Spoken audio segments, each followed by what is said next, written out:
right, hello everyone, and peace of Christ to you all again. Let us not to waste time and see the jewelries of Allah and how those Muslims, they always help us to expose their cult. Now, I will start the video from a little bit from the beginning, and we just made a video about the sex registry because this guy is an expert. So we will go from there and we will continue and see how this funny, how Muslims they answer, how Muslims they try to refute us. They do really refute, or they play games and they are ashamed of what their God teaching. Let us hear together. One video, it popped up. It was because you mentioned Christian Prince. Okay. And you said you challenged him to a debate. You said you debate anyone. So anyone. So we decided. We know Christian Prince is not going to come down there. Okay. He's not comfortable revealing his identity. Why? But I mean, you're here. Nobody's. If we knew. That's a good question for Christian Prince, right? That, I mean, you guys are here. Anybody harming you? Anybody attacking you? I don't think that's the. I mean, I don't know. I couldn't speak. Is he like on a sex registry somewhere? Like, is there a problem? Yeah, brother, sex registry. Yeah, you know what happened? I don't know this, brother. I found out that if a man he had sex with someone under the age of 14, he will be in sex registry, or actually even between 14 and 17, and he will go to jail for a long time in USA, brother. And for sure, I will never do such a thing. But your prophet did. You see, you live in America, right? So I want to ask you, do you respect the law of America, or you coward, you will say, ignore it? Which one, as long you are the one who mentions sex registry. Hey, by the way, why Christian Prince, he don't show his face? Is he in sex registry? And why it come to your mind such a thing, unless you are a perverted man like your prophet? This is Department of Justice saying, if a man have sexual relationship, adult man, with someone, even if she is between the age of 14 or 15 or 17, he will go to jail and he will be in the sex registry, and he will be considered as a person who practiced sex trafficking. My friend, this is your prophet, not me. I will never do a thing. I never even have a ticket. Never have a ticket for driving, you coward. I'm a person who served. I joined the army of USA. Who are you? You are a potato, coward. So, because they cannot refute Christian Prince, why Christian Prince don't show himself? Is he in sex registry or something? Expert. You are the expert in sex registry. You know, there is a hadith here. It says that Aisha, she was a child. Not only she was 6 years old playing with her dolls, even it says that even at the age of 14, still she did not have her period.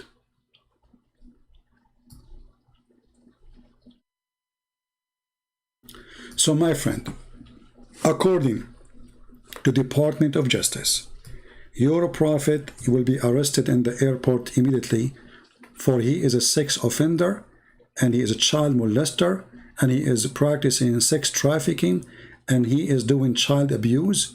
In the top of that, he is a rapist for a child, and she is a minor. So when a Muslim speak about sex registry, watch your mouth.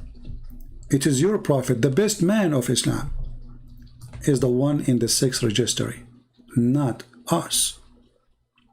Now, let us go back to the topic. You see, because they cannot refute me, so they try to, shallow, trashy talk. Is he in sex registry, brother? Do you think I am like Muhammad? Brother, as I know you are coming from Pakistan, and according to Fox News, it says that #1 country in the world who search for porn and sex with the children, or rape, and sex with animals is Pakistan. To the point even Fox News, they call Pakistan, your country, praise be to Allah, Pornistan.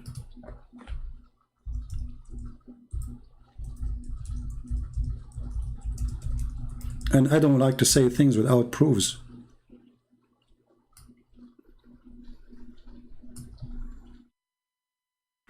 Pornistan, Pakistan. #1 people in the world who search for sex with I mean, what I'm getting here, I'm searching for Fox News. Look what we get. Okay.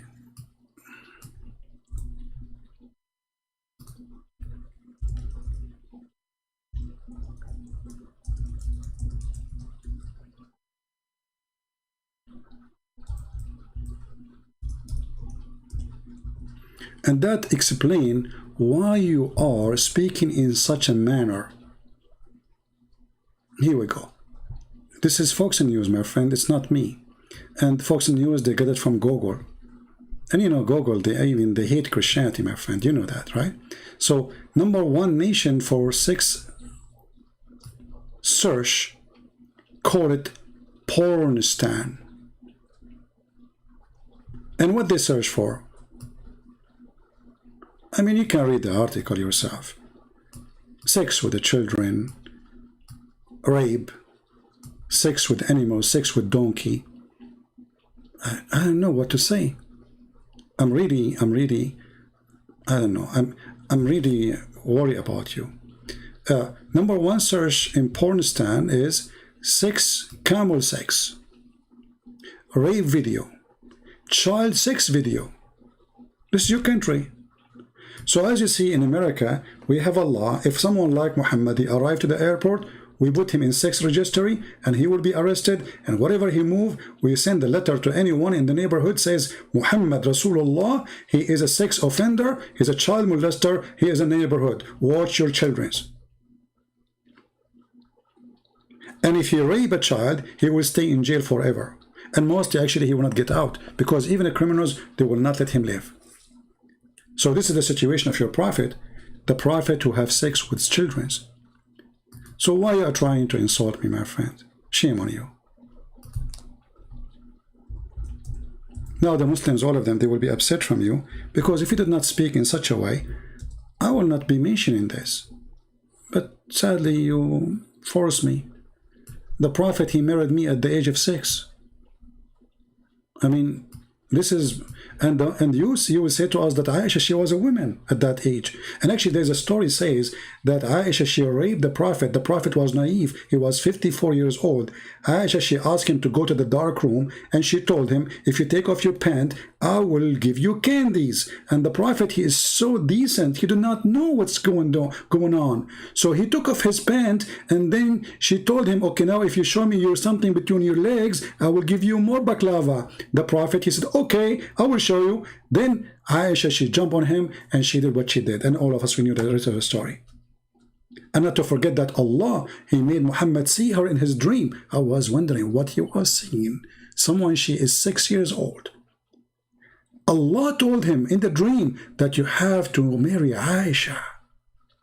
And you are talking about sex offenders and sex registry. Mut'a boy. Now we go to the video. This topic is already covered. You can watch previous video and see how Muhammad is totally a perverted man with all the proofs and reference. Now we go here in the video, and now this guy, he will show us his knowledge. He's very knowledgeable, by the way. I mean, we have to admit, knowledge is all over the place. With showing his face, I show my face. I don't have a problem. You're here. Yeah. Face, but Right, so why would he be ashamed of showing? My friend, I'm not ashamed. If I am ashamed, I will not be exposing your prophet, and I will not write 4 books. There's no coward will write 4 books about your filthy prophet. And no coward will dare to say filthy prophet. Only coward, they will never dare to do so. And you are a potato. I challenge you to say in the middle of America that we have to do jihad against America, which is the Quran is teaching you. Isn't it the Quran says in chapter 5 verse 51, take not Christians and Jews as friends? Do you pay tax? If you pay tax, you are one of them. Do you accept the president in the White House as a president? If you do so, you are one of them. Do you carry an American passport? If you do so, you are one of them. This is what the Quran says. But you are a potato and you are a coward and you are ashamed of your Quran. This is why you stand there. You don't dare to mention what your Quran teach about not to take the Jews and the Christians. I challenge you in the place next week where you're standing now to shout clearly, the Quran says, take not Christians and Jews as a friends. They are our enemies. We should do jihad against them. Do it if you are a man. Or maybe you are ashamed of your filthy Quran. You are just a little tiny coward who don't dare to preach his book. Actually, I have another challenge for you. Do you dare even to take my book with you to Pakistan? Just take it with you in the airport. Let us see what they will do to you. Take one of my books, Deception of Allah, Quran and Science, Sex and Allah, whatever books you want. Take them with you in the airport and let us see what they will do to you just by carrying my book. You are a potato. And that's why you don't dare to get close to me. So now let us go to the topic. Let us see. Answering if you let me speak. Okay, okay, look. You see this? Let's just you see this? Let's just You see this? He's just clarifying the question. Let's Sure. be clear what the question is, and then I'll let you talk. Face, eyes, hands, shin, foot, or feet. No. Does he have those attributes, those qualities? And I'm not asking you to describe what those qualities are. Are you done with your question? My question is, does he have multiple attributes? You see why you're not letting me answer, right? He's Okay, thank you. So can I speak? Okay, so as I listen to you, please listen to me, okay? Allah is one, undivisible, okay? Al-Ahad, he is the one that is one without two, okay? He has sifat that are all his. And sifat? Can I finish? I'll explain it. No, I don't need you to define it for me. Thank you. I'm asking you to. I will. Okay. See, when I asked you to let me speak, you interrupted me again. But if you just let me, don't be insulting towards me. Let me speak. You're being insulting. All I'm asking you to do is. Am I being insulting or am I trying to answer here? Well, Would? No, actually you are not answering. The question was, Allah have hands, Allah have feet, Allah. Who care if Allah he have description? This is not the question. This is why they are not interrupting you. They are trying to correct you because you are trying to play a game that you understand the question in different way. When this is not the question. They are asking you, do Allah have parts? So you start saying Allah have description. But this is not the question. And when they try to correct you, you play a victim as usual. Oh, see, they will not let me talk. But this is not the question. You are answering a question they did not ask. Always, they play victims. And they avoid the question. Am I trying to answer or am I being I insulting? think he just wanted a lot of. Look, if you want my answer, you have to listen to my answer. Yeah, I'm just explaining what he's saying. A lot of your viewers are going to be familiar with terms that our viewers might not. I'll explain it if he lets me. Yeah. okay. So you need to know. I need you to explain it. When you speak, I'm going to listen. When I speak, you can listen. And then if you would like to get a clarification after I'm... See, again, look at this, right? He doesn't want me to speak. You idiot. I mean, this is a conversation post, people talking. What's wrong with you? You see how right away he started to jump a victim? He's a victim again. He will not let me speak. You cannot talk to him this time. He will not let me speak. See? Look, he will not let me speak. Okay, speak. We've already agreed. Let your audience see this. We've already agreed. That you won't let me speak. You won't tell us what's I will if you listen. Okay. Go ahead. If you need a clarification afterwards, please wait for me to finish and then ask me to clarify. Is that understandable? Can we have a civil discussion here? There we go again. See, civil discussion, the followers of a perverted prophet who said, if somebody he mentioned his parents or his inheritance from previous time of Islam, tell him and go bite the penis of your father. Where was your prophet in his ethic and the prophet of biting penises? At least Anton, he did not say to you, go and bite the penis of your father. He is saying to you, this is not my question, and let me explain to you my question. So you don't want him even to explain the question in order to answer him. You jump to answering the question without even hearing the question. But you know the question. But you play dumb because you don't want to answer it. And I will show that. You just asked Okay. the question. I answered. Your own buddy is telling you let him answer, bro. Let him go. what he said. Thank you. Thank you. At least you want to hear it. Okay. So when you talk about sifat, they are of Allah's characteristics. They're not divisible. You cannot take the hand away from the face. They are all a part of Allah. Okay? Part? They are all parts of Allah. Did you hear it? They are all parts of Allah. But that this is mean they are not description. Those are parts. They are physical parts. There's a huge difference between description and physical parts. So now, because they keep pushing him to talk about the part, he fell into the trap. He's a fool. He just mentioned the word trap, or word part. And right away they will say to him, did you say part? Yes. Okay. Sifat are characteristics. You understand? For example, this is a gentleman named David, right? Now, this is your face, this is your hand, this is one. If I cut your hand off, it will not exist anymore, right? Because that is now cut off from your body, right? This is you, understand? Allah has sifat that are not like humans. They're not like us. لَيْسَ كَمِثْلِهِ شَيْءٍ. But He has sifat that He told us about in the Quran and upon the lisan of the Prophet. Now let me explain those words. Allah has characteristics that He has explained in His holy book, the Quran, and upon the tongue of His Prophet Muhammad, peace be upon him. But He is one. He's not divisible. He doesn't become into parts, not Legos. That is not the way it works in Islam. Okay? Now, any terms you didn't understand, No, Anthony? I understood the terms, and I Okay, thank just you want to for be clear. defining them for the sake of the audience. But Excellent. Here's my question. At one point, you said he has sifat. These are attributes, characteristics, parts of him. Yep. They're inseparable from him. Yep. But you referred to them as parts. So do you believe? I did not. You did use. He did not. He did not refer to them as parts. Did you hear it? He did not refer to them as parts. I mean, you idiot. And this is a video recorded by them. You did not refer to them as parts? Shall I play the video again? I did not. Like what?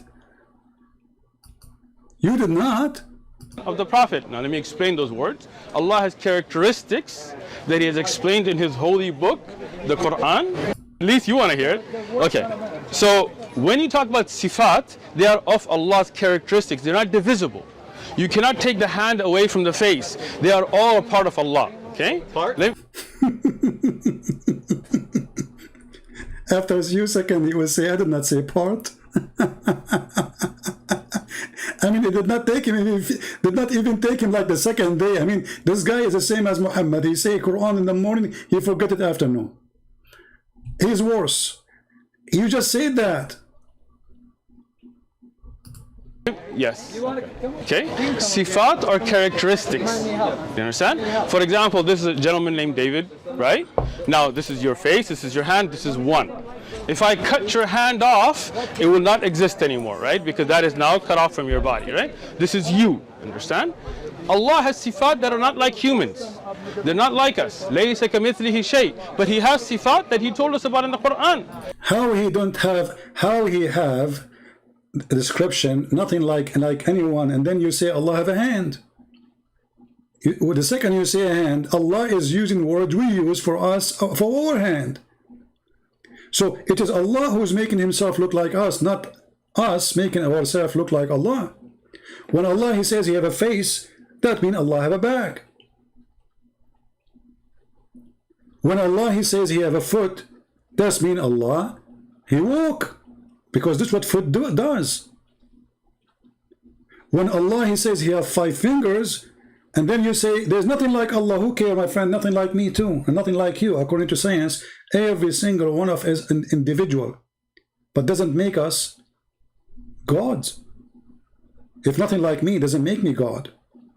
According to science, even identical twins are not the same exactly.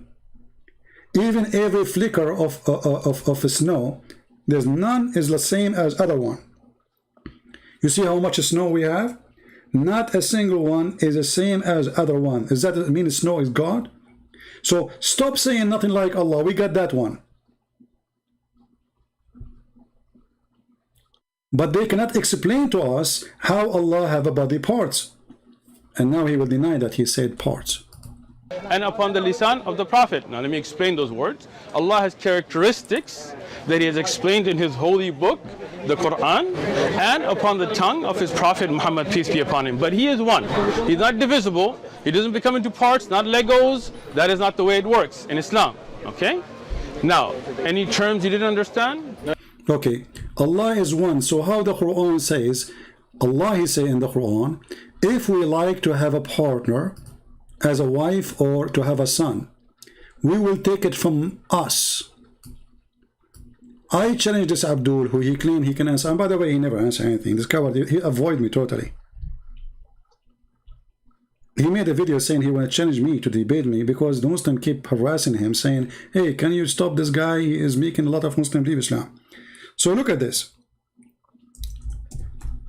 This is the Quran. Allah is talking, not Abdul in America, who do not know how to say his prophet name correctly. Have we intended to take a pastime, a wife, or a son, etc.? We could surely have taken it from us. Okay. When we say the Muslims, hey Muslims, Allah, He keeps saying we. They say Allah speak about Himself as a majestic king. But you know what? When you say that, that will even make it more funny. Because when a king, he say we, he speak about the authority which is given to him by the crowd, the ministers, the generals, etc. So we. Allah was given authority by who? Secondly, if it's not fit for Allah to say I, it's better for Him to say we. Obviously, Allah is in favor to be more than one. He is jealous. He wish, but He cannot make it. In the same time now, if Allah, He keeps saying we, and now He is saying us, but He's talking about having 6 partners, and then us is who? If Allah want to take a wife and you say to us mean Allah, that's mean Allah is going to marry Himself.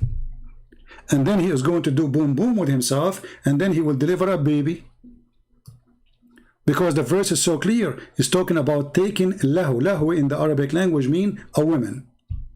The translation here says take a pastime. So lahu in Arabic means fun, by the way, fun. Like when you have fun. So the Arab, the Islam insult women and they call them fun. So if we want to take a fun, which means a woman, this is why the translation is saying between two bracket i.e. wife, so he can have a son, we surely have taken it from us. And then here you notice the translator, he says taking it. Did you notice it? Taking it, not taking her.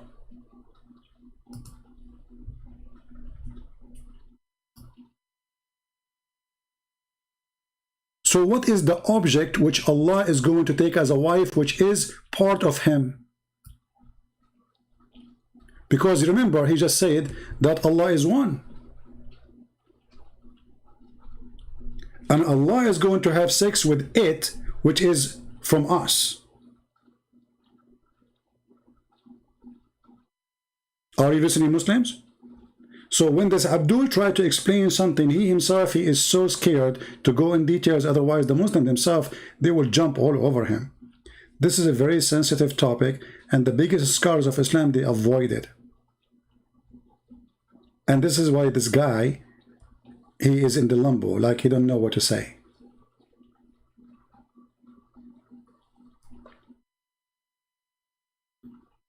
Someone saying what if it's a man.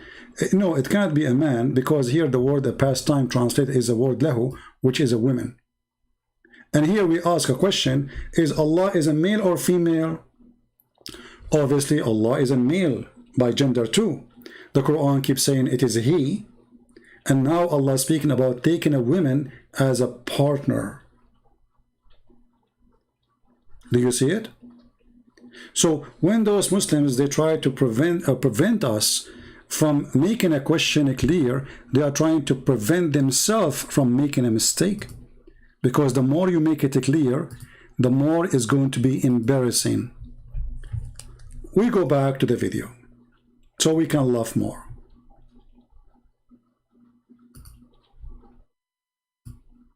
Continue, Abdul. You are the expert. Anthony? I understood the terms, and I Okay, thank just you want to be for clear. defining them for the sake of the audience. But Excellent. Here's my question. At one point, you said he has sifat. These are attributes, characteristics, parts of him. Yep. They're inseparable from him. Yep. But you referred to them as parts. So do you believe? I did not. You did use the term part. I said You said they're a sifat. part. I'll You let said you- they're a part. They're but part I'll- of him. Okay. So you let's- did use that term. Sure, we will say sifat. So you That's would the right. grant that at least in that sense. See, now he noticed that he said something he should not say. This is why he's trying to say, I did not say that. I did not say part. And then you said, no, you said that. And I remember, okay, it's in the video. Yeah, I said they are part, but this is a description. You said part. Description is not part. If you describe a person that he is tall, that will not make the word tall a part. It's not. If you say someone is ugly, that does not make the word ugly part of the person. That is description. There's a huge difference between description and the word part. And he used both. Potato. That Allah is not absolutely one. You don't mean he's absolutely one in the sense that he has no attributes. He has attributes. You want me to respond? Yes. You see how I listen to you respectfully without interrupting you? No, I do need to do that because no, we're not, because you already interrupted. You see, you're interrupting now. This guy is talking and you're interrupting him, but he don't complain. This is the difference. When he interrupt Anthony Roger, he don't say you're interrupting me. I mean, the guy is still talking. You jumped. And then if you are talking and he jumped, you say, see, he's interrupting me. Just to make yourself look better. But the guy is, you just explained, and now it's his turn to talk. The second he starts talking, says, you're interrupting me. Here you go again. So the sifat of, look at this. Look at this. Your own friend is telling you be quiet, man. He's Listen. begging you to hurry up. No, he's not. He's telling you to be quiet. Abdul, they are laughing at you, both of them. The other guy is saying to him, let this idiot talk so we can laugh more. Let him make mistake. Actually, I advise all the Christians to let those people talk, because the more they talk, the more they do poo-poo like their prophet. If you don't let him talk, he will not make too much poo-poo. Let him talk. As you see, you let him speak for 30 seconds, he made big poo-poo. He says Allah have parts. So why you don't wait more? I support you, man. Go ahead. I'm interested in the answer. Thank you. And then I want to hear a response. Okay, so sifat are not things that make you more than one. This is your misunderstanding. Okay, when Allah is one, He's indivisible, absolutely one. His sifat is His. That does not make Him more than one. This is your misunderstanding. If you had studied Aqidah, and if you like to, we have durus, you can learn them, you would have known that the sifat of Allah are unique to Him and are only His and are part of Him. They are not divisible. Having sifat does not make you more than one. This is your misunderstanding. Can I finish now? Oh, are you finished? No, I'm not. If I was finished, then I wouldn't be talking anymore, right? Thank you. Now, if you look at any object in this worldly things, right? Like, I mean, I'm giving you just a worldly example, right? If you look at a tree, right? A tree is one. If a tree has leaves and fruits and all of that, that doesn't mean that the tree is more than one. Now, if the fruit breaks from the tree, it's no longer a part of the tree, right? Now it's no longer a characteristic of the tree itself. Understand? Allah is one. He has sifat, but that does not make Him more than one. Are we clear? So what this tree thing about you mentioned, what does that mean? First of all, let us show you again how this guy is a fool, and obviously he did not understand his religion. If we go in the hadith, we will find this. Let us go there.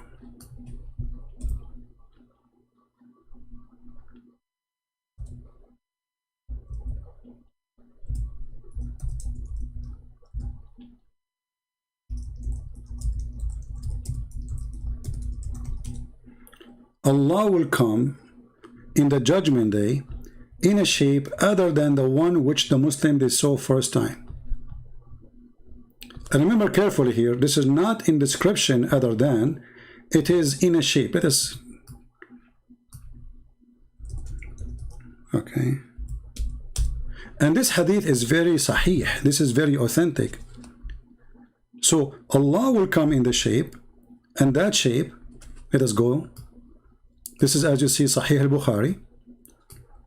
This is hadith number, this is the first hadith, 4581. This is the second hadith,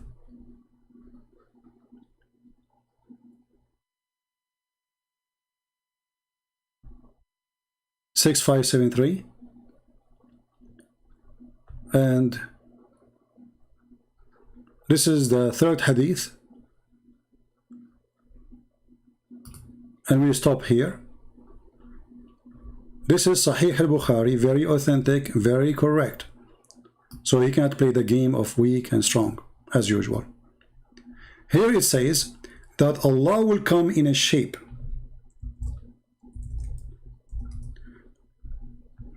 other than the one which they saw first time. Remember, he said, if a fruit fell off a tree, this fruit is no longer part of that tree. All right. So now Allah, he come to them in a new shape other than the one which they saw first time. Question to this Abdul, which he will never answer. What happened to the first shape? Any Muslim can answer us? The Almighty will come to them in a shape other than the one which they saw first time. And Muslim, did you see Allah first time? That is a question which they cannot answer to. And he will say, I am your Lord. And they will say, you are not our Lord. Here, that's mean that not only Allah shape changed, even Allah description changed, to the point Muslims could not recognize him. So even the description of Allah is not eternal, is not fixed, it's flexible. And this is proven in front of you. Allah is not a fixed person. Allah is not one thing and he is the same thing forever. Allah is a changeable character, and he changed his shape to the point the Muslims, they will think he is shaitan. Read carefully. And then it says, they will say to him, you are not our Lord. In different hadith it says, and we seek refuge by Allah from you. We seek refuge by Allah from you. My friend, somebody wanna call me, it's okay. You stop posting in the chat, he will call me as a kid. Here we go, look, they're the guys who claim to be Shaykh, they don't dare to call me. This kid, he wanna call me? Potatoes. He will call me, he will say to me, Christian Prince, you're a liar. We got it. So stop posting, this guy wanna call you, they are a bunch of kids. Bring your Shaykh, let him call me, and then I will take him. Bring me someone with long beard, so I can, you know, clean my shoes with it. Or bring the shape of Allah. We are looking for his shape. So the Muslims, when they see Allah, and Allah come to them, let us see different hadith. And Allah come to them, the Muslim, they will deny that this is Allah. Why? Because obviously he looked like the devil. To the point they say to him, we seek refuge by Allah from thee. Ask yourself, what is the reason for them to say, we seek refuge by Allah from thee? What happened to the shape of Allah? What the Muslims don't like about this shape, to the point they think that he is the devil himself. All what Allah he did, he changed his shape. This is the same God. His name is Allah, Allah, the moon God. Now he's playing a game, hide and seek. He go to his bedroom, he changed his shape, and now it's Halloween day. He come to the Muslim, he says, it's me. The Muslim, they will say to him, you idiot, you think you can fool us? We seek refuge with Allah from you. Which means the Muslims, they accuse their God to be the devil just because he changed his shape. So when this coward, he says, lying, that Allah have description and nothing like Allah. Well, if nothing like Allah, already we have two Allah, because we have two descriptions and obviously they are the opposite of each other. To the point that the second description or the second shape, is so far from how Allah he looked like, to the point the Muslims, they believe that he is the devil and they seek refuge by Allah from Allah. So maybe Allah in this here story, he come with the two horns in his head. Maybe he have sharp teeth. Maybe his tail is shorter than the other shape. But for sure, the Muslim, they did not see in this new Allah anything have to do with the old Allah. And if you don't believe me, the story in front of you. And I challenge all the Muslims who they will make comment after, as usual.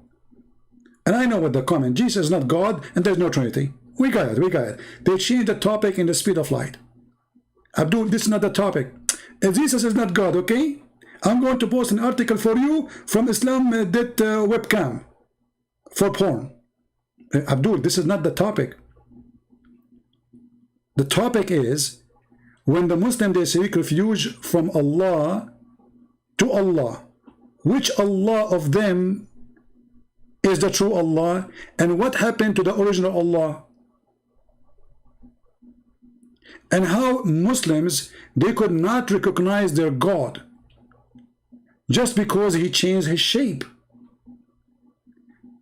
And how you Muslim, you recognize Allah anyway? Do you see it?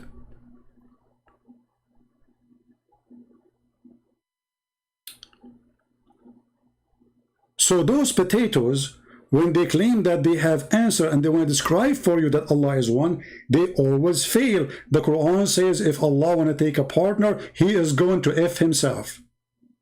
This is what they are saying, but doesn't make sense. There's no way that Allah he can have F himself because his penis is in the front and there's no way it's going to reach all the way back. And the verse in the Quran is so clear that Allah he will take a partner and she is a female, and the Quran confirm all over that it is he. The Quran never say it is she. The Quran always describe Allah, it is he. And actually you can go right now and check the Quran, you will find tons of verses saying it is he, it is he, it is he. And now Allah talking about his sexual agenda. If you would like to have a wife, he did not say if I like to have a husband. If I like to have a wife so I can have a child, then I will take it from one of us. That means the wife, she must be a goat. Because if it is a woman, or she is a woman, sorry, you know, my English is not my first language, but as I understand the grammar, when you say it, that make it an object, not a human. It doesn't say here if I want to take her, you see, a wife. Take it from who? From us. So it is one of Allah kind. Do you see it? And remember, the Muslim, they will say to you, is using false translation. This is your translation. And this is your website.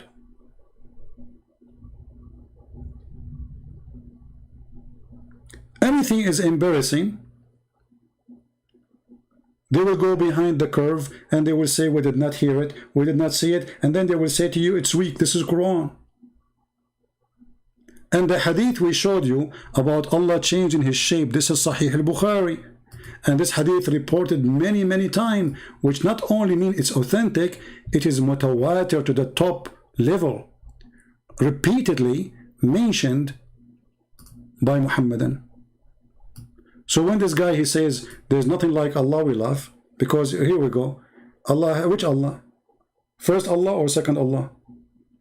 Allah with the good shape or Allah with the bad shape? And then Allah, he come to them in the shape they know, and he will say I'm your Lord. They will say no doubt you are our Lord. So look what happened. Allah's shape changed. Muslims accepted the new shape. Do you see it? So when the guy he said that we have description for Allah mentioned in the Quran and in the Hadith, and then Allah he come in a shape which they don't recognize.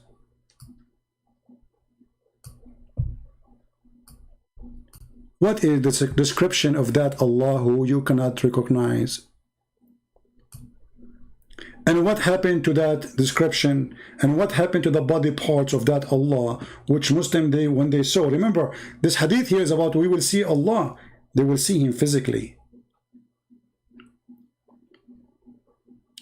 And then they will say to them, how we will recognize Allah? Muhammad, he said, from his shin. And then the shin of Allah will do striptease. Have you ever heard of a religion? They will recognize their God by his shin. Shin. I'm really curious to know how that can happen. Shin. Interesting. Do you know any sign which you can recognize him? And remember here again it says him, not her. Allah is a male. And yet they say to us nothing like Allah. Well, I'm a male too. Muhammad is not. They will say the shin, and then Allah will uncover his shin. Do you see it? So if we ask this guy, when Allah he come in the first time, how come the Muslim they could not recognize his shin? That this is the true shin of Allah. Obviously Allah he changed how his shin looked like. And remember, the whole hadith here speak about seeing Allah, the same as you see the moon and the sun. We said, oh Allah, apostle, shall we see our Lord in the day of resurrection? He said, do you have difficulty in seeing the sun and the moon when the sky is clear? We said no. He said, so you have no difficulty in seeing your Lord. So we are talking about Allah as we talk, seeing Allah as we see the moon, which is physical object, and the sun, which is physical object. And then we speak about Allah's shape. And Allah, he have two shapes at least. And then how we recognize Allah? Allah will uncover his shin, striptease time. So when this guy, he avoid the question going left and right, keep saying Allah is one. And Allah is one what? Is it one shape or two shape? Is the first shape is the same as the second shape? Is Allah a transformer? Or Allah, he come in a new shape, which means he killed the first shape, or he take it off? Those questions Muslims, they cannot answer. He never revealed his shin. I mean, isn't it you funny, Muhammad Saeed? You are a guy who speak about me in the chat when I am not here. You say, Christian Prince, if you ask him what his sect, he will not answer. I don't have a sect, you idiot. Anyway, go, I answered you. You say that the Christian Prince, if you ask him about the Bible, he have no answer. Call me, let us laugh. And now you are saying that he never revealed his shin. So how you know this is his shin, you idiot?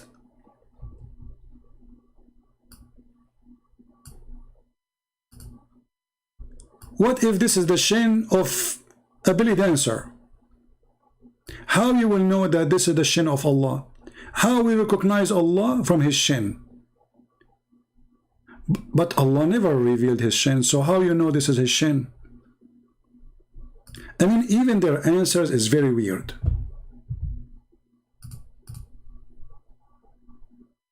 Brother, Allah never revealed his sin. Well, I'm so glad he did not.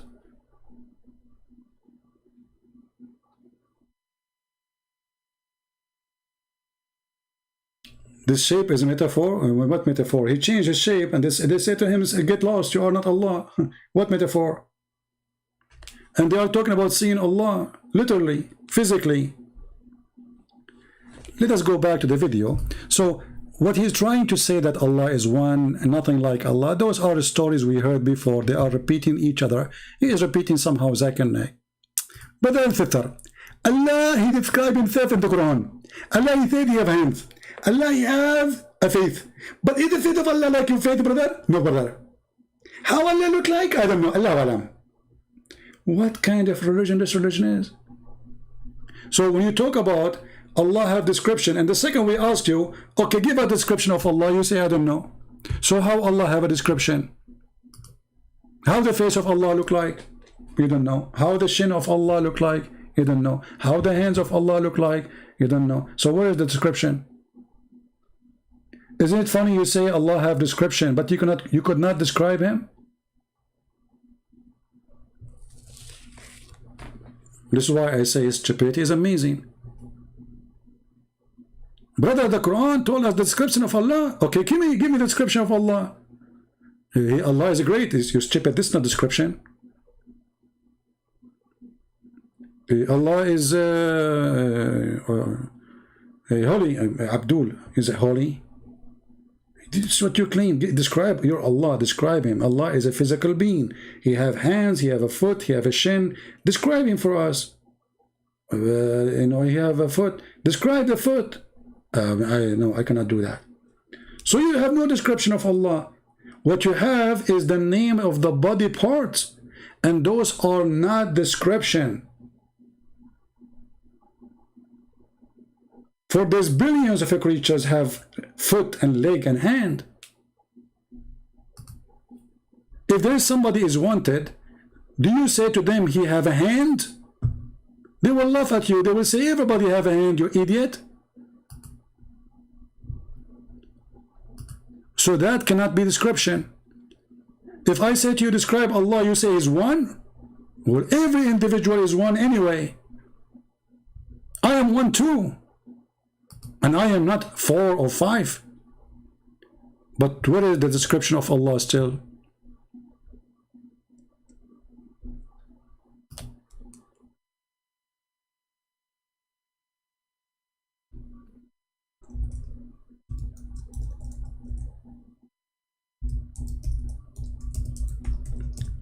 If we ask the sheikhs how Allah looks like, okay, let us go here and see how Allah looks like.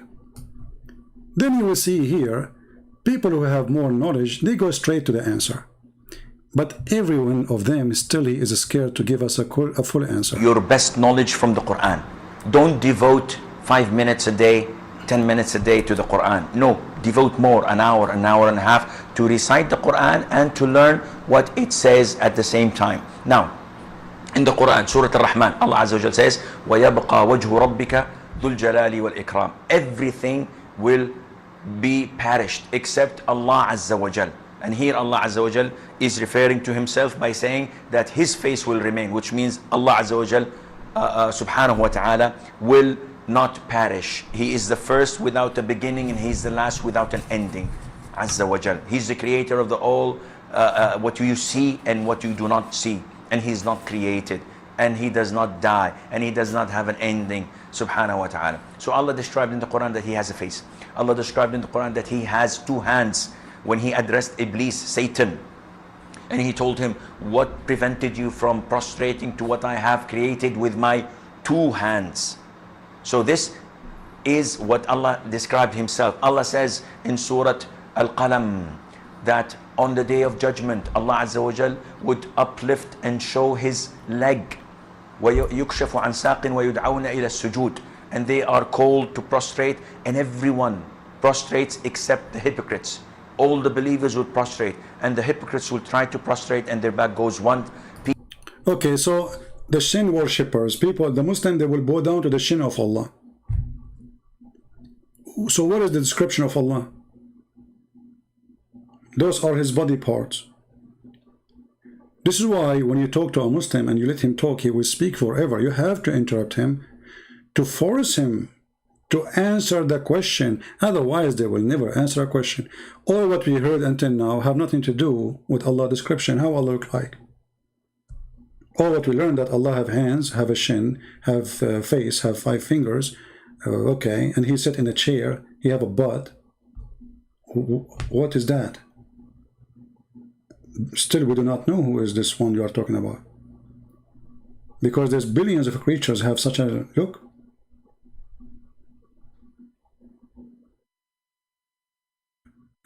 A monkey have 5 fingers. He have legs. He have a face. You have a shin. This cannot be a description of God. This is a God. He mentioned his body parts. But here you ask yourself, you see the Muslim, they rejected Jesus, for he come in the flesh of a man. He have a look of a man. He have hand. He have a shin. He have a foot. He have a face. Okay, they say to you, well, how God can be like that? But then we find that Allah is the same. And not only Allah is the same. Actually, according to Muhammad, Allah, he looked exactly like the Messiah. If we go here, you will see Muhammad is worried that the Muslims are going to think that the false Messiah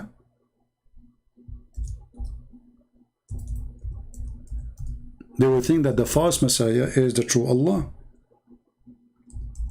And then he describe how the false Messiah looked like. All those hadith about the same story. And here Muhammad, he described, and as you see, this is Sahih hadith.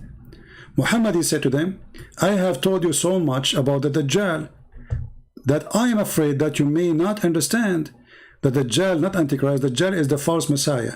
The Dajjal simply, the Dajjal word mean kadhab, a liar. So the Masih al-Dajjal is the false Messiah. Translation of Antichrist is false translation. Muslims do not have Antichrist. They have false Messiah. So this is a person, he will come and he will claim to be the false Messiah and he will do miracles. Muhammad is worried. I'm afraid that you may not understand that the false Messiah is short, hinted, woolly-haired, one-eyed and eye-sightless, and neither protruding nor deep-seated. And if you are confused about him, know that your Lord is not one-eyed. What is that telling us? Muhammad is afraid that the Muslims, they will think that the false Messiah is Allah. But hold on. If Allah is not a man, why Muhammad is afraid that those Muslims, they will think Allah is the false Messiah? This guy is a man. And Muhammad, he did not deny that Allah have a physical look like a man. Or what he said, that guy, he have a problem in the right eye.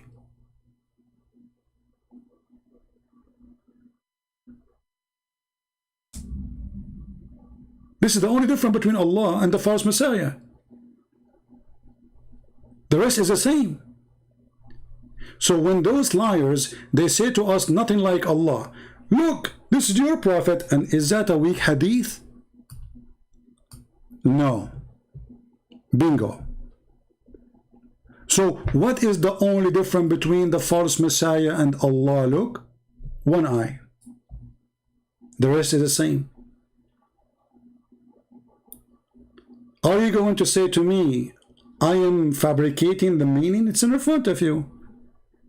Muhammad saying, you need to know, I'm afraid. I'm afraid what? You might not understand. I mean, look at this stupid prophet. He told them too much about the false Messiah. Okay, after too much, still you need to tell more. And you are worried more. That they will not understand and they will think that Allah is the Messiah. This hadith, to be accurate, it should say, you should know that the true Messiah looked like this and the false Messiah looked like that. Correct, guys? Because remember, this person is coming to claim to be the Messiah. So why Muhammad is worried about the Muslim thinking that this is Allah, unless the Messiah is, the true Messiah is the true God? This hadith obviously saying that the true Messiah is the true God and the false Messiah is a false God. So be careful, the true God look like the true Messiah and the true Messiah don't have a problem with his right eye. The false Messiah, who is not the true God, he look like this. Otherwise, I change a Muslim to tell me, what is the connection between Allah look and the false Messiah? Remembering that the false Messiah will say, I am the Messiah. He will not even say, I'm Allah.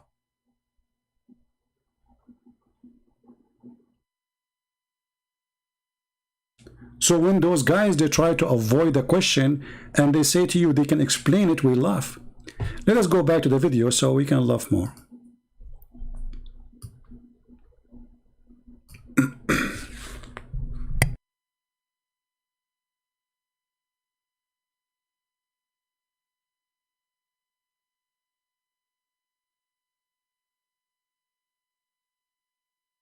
We're clear on the fact Good. that you're saying he's one in some sense. No, I didn't say I that. do not agree that he's one in every sense if you are saying he has actual attributes. You use the analogy of a tree.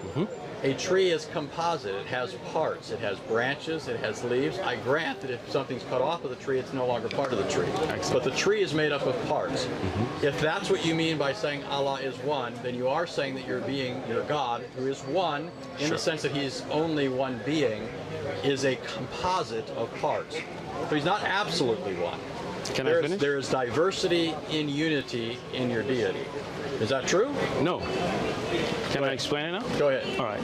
I give you the example of a tree, and as I said in the example, it's a worldly example to show you that something that is connected is one, and when it breaks, it's no longer one, which we have agreed to now, right? You said that if it breaks away, it's no longer going to be part of the tree. Okay, I'm glad we agreed to that. When we talk about Allah, as I've said repeatedly, He is one, and He does not divide. Okay? This is unique to Allah. Allah is uniquely one. He is only one. His sifat do not make Him more than one. He is not divisible. He's not broken into parts. He is one. His sifat are part of that oneness. He is uniquely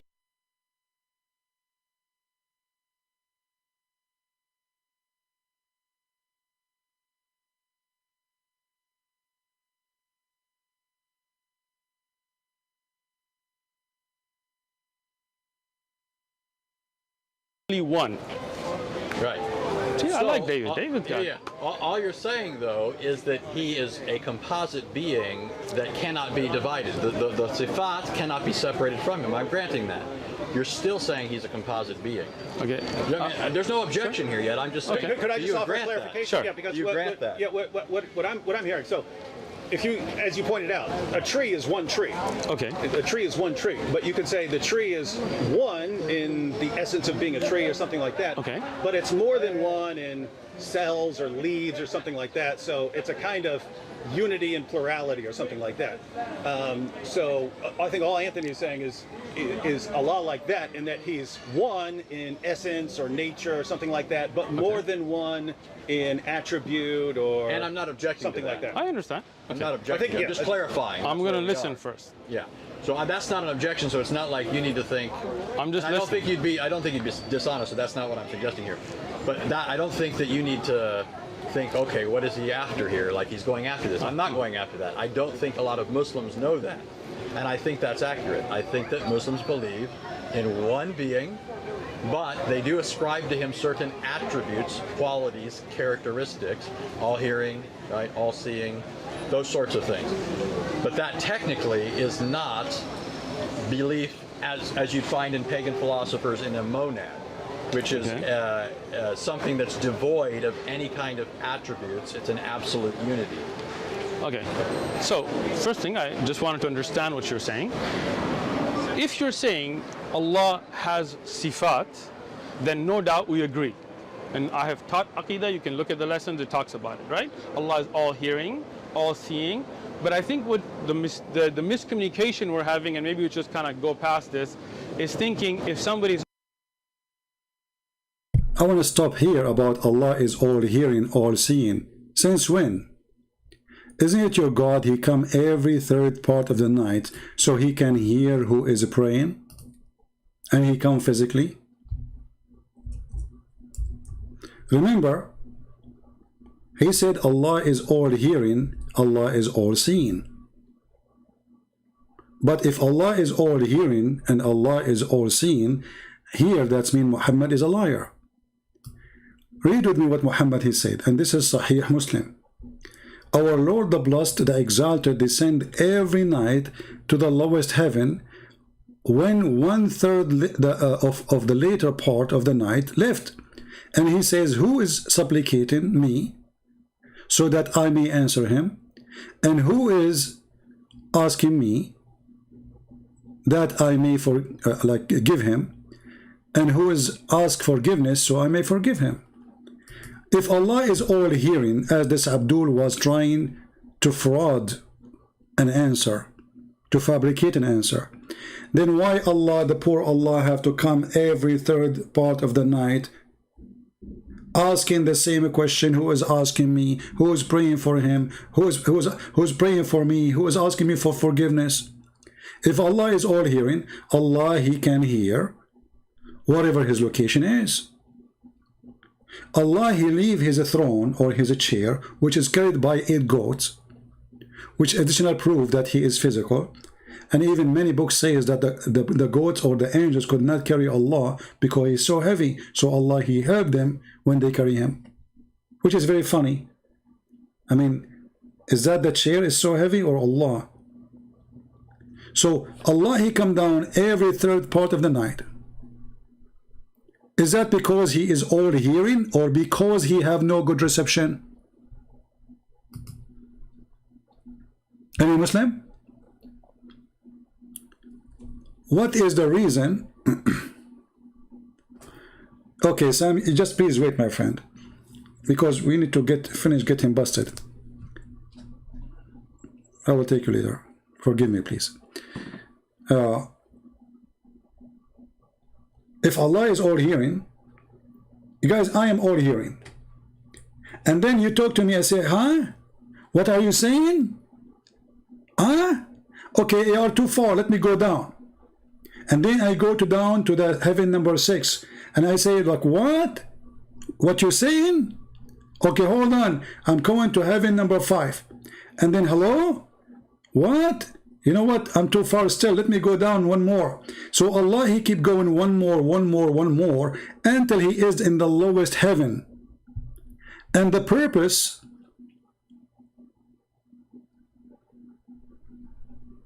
to hear you.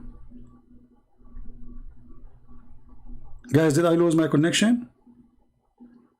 I think it's working, no? It's working fine from my side.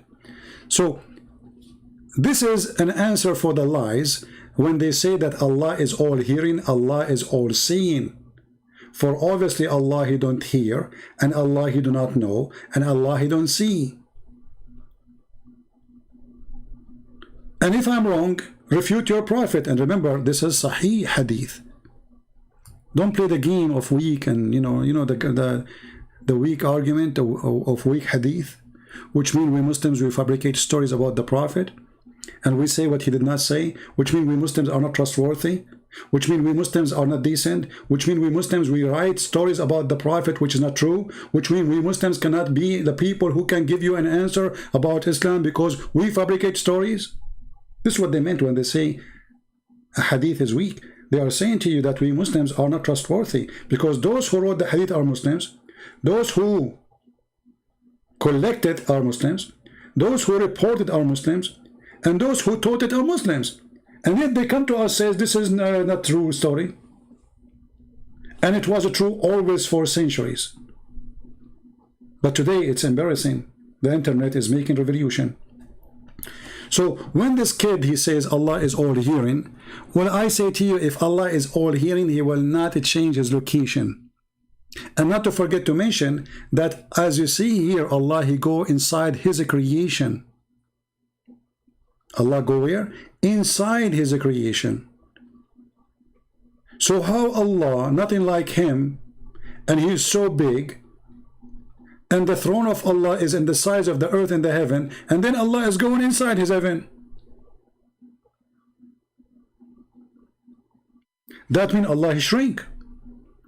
If the throne of Allah alone is in the size of the earth and the heaven together, then we find that Allah is going inside the heaven, which is smaller than his chair. In order for Allah to go inside that heaven, he have to change his size, and he shrink himself. So we can say Allah the shrink, or the shrinked Allah.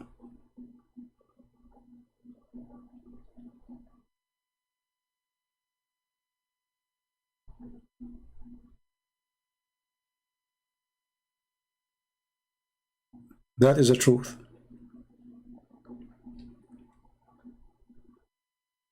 So when they lie, they say Allah is all hearing. We laugh. Allah is all hearing, but he did not hear the prayer of Muhammad. Allah is all knowing, but he think that the baby is the sperm coming from the ribs of the women. And men have a sperm coming from their backbone. Allah is all-knowing, but he do not remember which one he created first, the mountains or the stars. So one verse says the mountain first, the other verse says the stars. So when those kids, they say Allah is all-knowing, we laugh. And we prove it with reference, not with speeches. Notice here, until now, this kid, he did not even show us one reference of what he is talking about. Isn't it weird?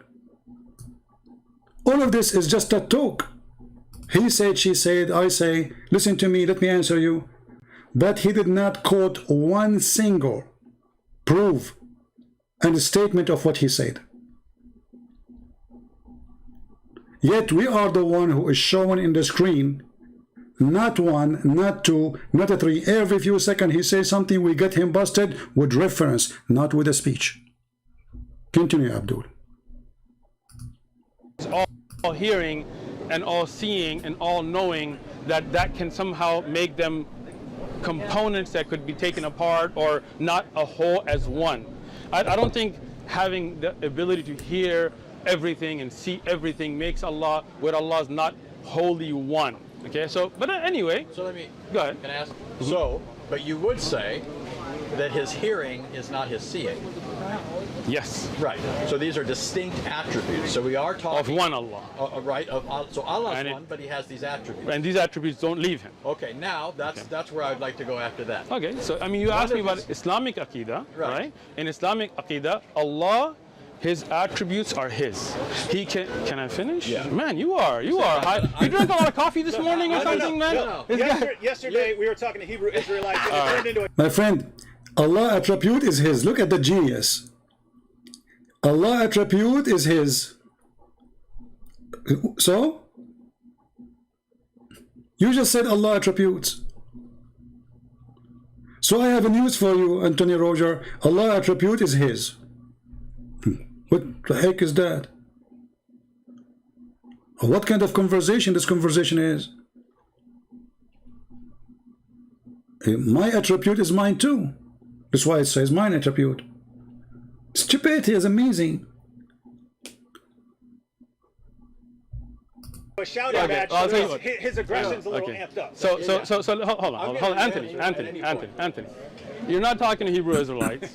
Your aggression needs to get toned down. That's not aggression. You're just taking Look, too much offense. your friend that's with you just called it aggression. Yeah. So don't tell me. He was talking to Hebrew Israelites last night. You guys video this, right? David is telling you it's aggression, so please tone it down, Anthony. From your friend. He's helping. Your friend is telling you calm down. Why don't you listen to your... Look, this is now, just change the topic and, go around it, and no reference and no teaching. It just has speeches, and now that you have aggression as if the guy is grabbing him from his neck. Your friend that came with you. You look like you're ready to jump over the table, man. Right? I like David. David, yeah. How come we haven't met earlier, man? Anthony, I can tell you were a crook. Right. I can tell you were a shooter. Oh yeah, still am. Let's go. You're crook. So that's what they called you, right? Go ahead. What? Mr. Hammer Time, you two keep bumping fists over here. I'm just. We can bump fists. No. I got you, bro. Don't feel offended. All right. It's going well. So do you remember where we're at? Yes, I. Did he call Anthony Roger bro? Did he call him bro? Can you believe how hypocrite those are? Isn't Islam forbid you from calling the Christians and the Jews brothers and even as a friends? And you are calling a Christian person who not only don't believe in Allah, but he believed that Muhammad is a false prophet and he make videos about him, and you call him bro. Is this your Quran saying take not Christians and Jews as your friends? And he says that the one who take them as a friend, he is one of them. So not only you are taking him as a friend now, you are taking him as a bro. I want to know what kind of a hypocrite you are.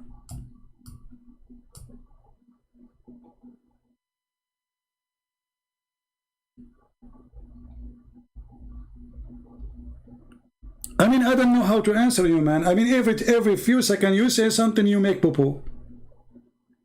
How I'm going to finish this video? You are calling Anthony Roger, bro. Hey Muslims, this Sheikh is the brother of Anthony Roger, and he is the one who teach you Aqidah, the knowledge about faith. Is that a taqiyya in the street of America? Or you mean it? We challenge him, if he ever dare to make a video to respond to me, to say how he can call him bro. Or he will say, I don't mean it. We lie always to Christians. We will never take Christians as brothers. Actually, the Quran forbid the Muslims even to call those who they are own brother, own father, as family, or to love them.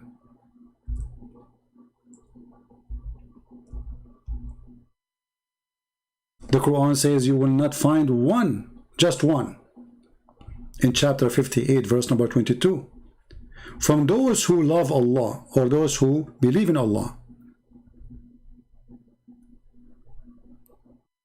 Make a friendship with those who oppose Allah and His Messenger, even though they are their own father or sons or brothers. Do you see it?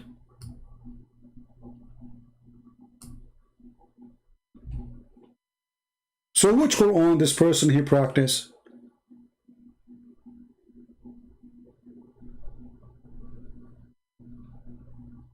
Oh, I am in America now, and I have to act like a hippie, and I claim that we are people who believe in peace, and you are my brother.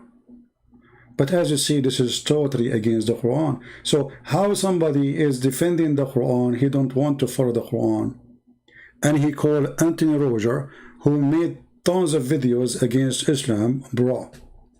Hey, bro. What a hypocrite. Let us continue. It's already 1 o'clock here, but we will continue. It's okay to finish it. I don't know, it's going to finish when then?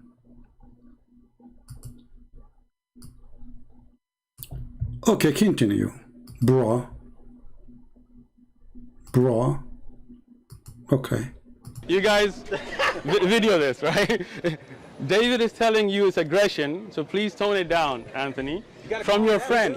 Your friend is telling you calm down. Why don't you listen to your friend that came with you? You look like you're ready to jump over the table, man. Right? I like David. David, how come we haven't met earlier, man? Anthony, I can tell you were a crook. Right. I can tell you were a shooter. Oh yeah, still am. Let's go. You're crook. So, that's what they called you, right? Go ahead, what? Mr. Hammer Time, you two keep bumping fists over here. I'm just... We can bump fists. No. I got you, bro. Don't feel offended. All right. It's going well. So do you remember where we're at? Yes, I do. Don't worry. Okay, so the understanding that you are bringing is not where I'm at, but we're going to put that to a side and just go to, let me finish. Again, man, this guy. My finger up. I got you. What Okay. understanding? Let me give it to you. Let me tell you. Let me speak and you'll know what I mean. Okay. When you say something is one and you say they're compartmentalized, they're taken off parts, right? It comes to an understanding, something that becomes like Legos, right? Something that can come apart and put back together, right? Allah is one. His characteristics are with Him, always been with Him, always will be with Him. He can reveal, oh, you're smiling already, look at that, right? He can reveal a part of His kalam, for example, the Quran, but the Quran is always with Him. You understand? Now look, he just mentioned the word kalam. Take a note. He just said the word kalam. Muslims, take a note. Like, if you take what's written, that is not the part of the kalam. That can be burnt, that can be ruined. Somebody could eat it, somebody could do something weird, right? But the kalam of Allah is always with Him. Always will be, not created. Okay? None of Allah's sifat are makhluk. You know what makhluk is? Creation. Yes. Creation. Hold on. He just said the Quran is not created. Is the Quran from the sifat of Allah? Look at this stupid idiot. He just put himself in the trap. You see, until now they did not mention the word Quran. He is the one who put it there. He just said that the description of Allah is not created. And then he mentioned that the Quran, the Kalam of Allah, the word of Allah, is not created. Okay, hold on. So, if the Quran never been created, that means the Quran was exist by itself.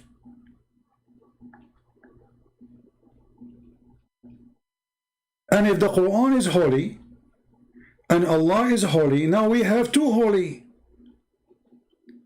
Listen carefully, Muhammadan. The word of Allah is not created. He just said that. This guy, this is why I say to Anthony Roger, please next time let him do poo-poo. The more they talk, the more they do mistakes and they expose themselves. Don't interrupt them, my friend. What you said about the word of Allah? Parts, right? It comes to an understanding, something that becomes like Legos, right? Something that can come apart and put back together. Look at this guy here. He is saying to me, stupid idiot, way to be Christian. My friend, I can say to you, stupid idiot, when you are. That make me a true Christian. Because a true Christian is the one who describe you as you is, not the one who say to you, you are smart when you are a donkey. As long as you complain about the word idiot, what about your prophet? He say in the Quran that the Christians are equal to animals, and we are filthy najis, dirty, and we are kuffar, and we are the worst of animals. So you are sensitive with the word stupid idiot? And look how good what you said, way to be Christian. So you are saying to me that it's not the way Christian they talk by saying stupid idiot. The way is not to say that, but the Prophet of Allah is saying to people, go and bite the penis of your father or go and lick the clitoris of the lad is the way to be a Muslim. Takbir. You got yourself busted. You are saying from your own statement that the Christians should be high in moral and the way they speak because they are following Jesus. But if we follow Muhammad, we say to the person in front of us, go and bite the penis of your father. And that will make me a good Muslim. Way to be Christian. What a potato. Remember, you are talking to Christian Prince. And by the way, I like this moon next to your name. Look at the moon, brother. I mean the moon wherever we go. And then when you say to them, Allah is the moon God, they say, where's the proof? Like what? What is the proof that Allah is the moon God? What is this hat in the top of your head? It's the moon. What kind of moon? The crescent moon. And why you put it in the top of your head? It's a decoration. What?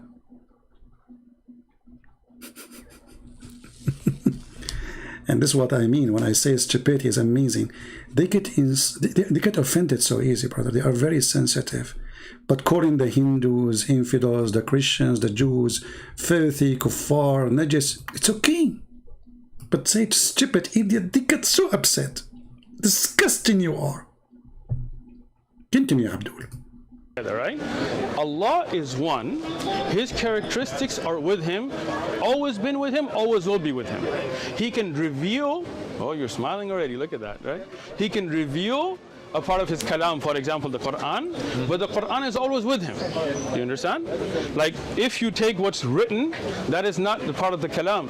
That can be burnt, that can be written, somebody could eat it, somebody could do something weird, right? But the kalam of Allah is always with him, always will be, not created. Okay? None of Allah's sifat are makhluk. You know what makhluk is? The Quran is always with him, but never created.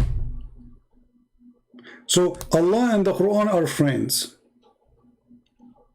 They are two individuals. Allah is not created, the Quran is not created.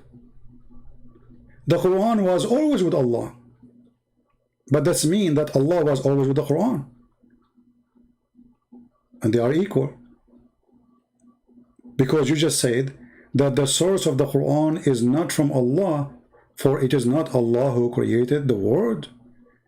So Allah is using a word is made by somebody, or as long as you are saying it's not created, that means the Quran is individual who is God, he is divine, he is exist, have no beginning, have no end, and he is exist always with Allah. Have you ever heard of a stupid religion like this? If the Quran, the funny they say the Quran is the word of Allah. How do you say it is the word of Allah if Allah did not create the word of Allah? I mean, who is the stupid here? Or maybe you Muslims, you believe in the belief of the Christians, that in the beginning it was the word, and the word was with God, and the word is the God. Ah, that makes sense now. So the word was with Allah, but the word in Islam is not Allah. So in Christianity it makes sense, because God and his word is one. Here, Allah and his word are not one, and the word of Allah is not coming from Allah. So it's coming from where? eBay? Ibu? Imumu? Any Muslim can tell us where the Quran is coming from? Because remember, it's not created. That means there's no beginning. The same exactly as Allah. I remember the Muslim, they say to us, Allah, he don't share his description with any, but he just did. Because Quran is not created.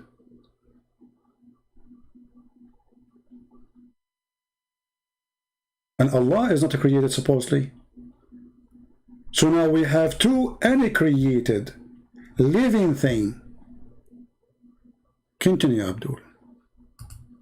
Creation. Yes. Creation. All right. So this is just the understanding we want to have as a base. Now, my question to you guys, if you don't mind, is: do you believe God is one in the sense that he can become two and come back together, and would he still be the same? So this is why I do this. This is why I clarify this. All right, good. You have described Allah as one, although that does not preclude that he has sifat, attributes. Which would not take away. Christians have classically made the same claim. Okay. Okay. I don't think a lot of Muslims know that this is the Christian view. So that, for example, at least with respect to the attributes of God, I mean, I think we go a bit further though. But when it comes to the persons of the Trinity, your description of attributes, come. Your description of sifat. Come, man. You look like you're bored, man. Come here. You're looking around, looking at. Your description of sifat. You got three guys. Assuming I'm understanding you.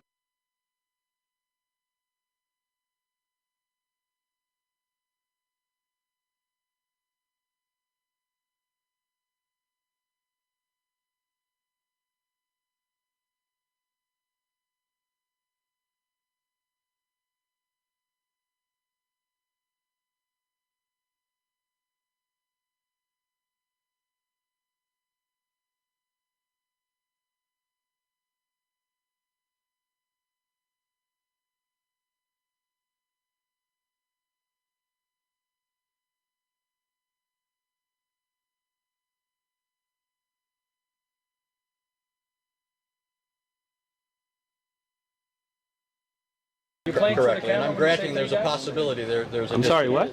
Yeah, I know, he's playing for the camera. There's not three of you here? Can you not count? Okay, or is it one of you guys? Let's talk here. I'm trying to understand. Go ahead.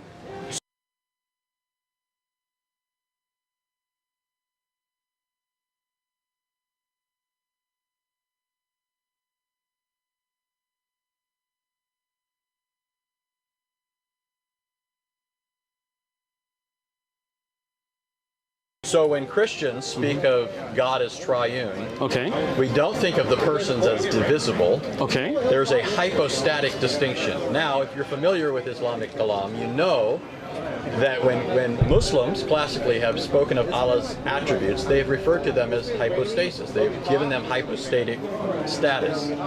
That's all Christians have ever said when it comes to the persons of the Trinity.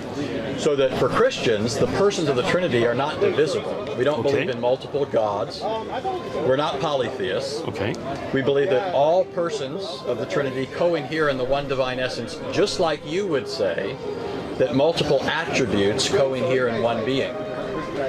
Now, I do think, though, there's a fundamental distinction between the Christian view and the Muslim view, which is there does seem to me, in some Islamic thought at least, and you could tell me this is not your view, there seems to be a radical bifurcation between Allah and His attributes.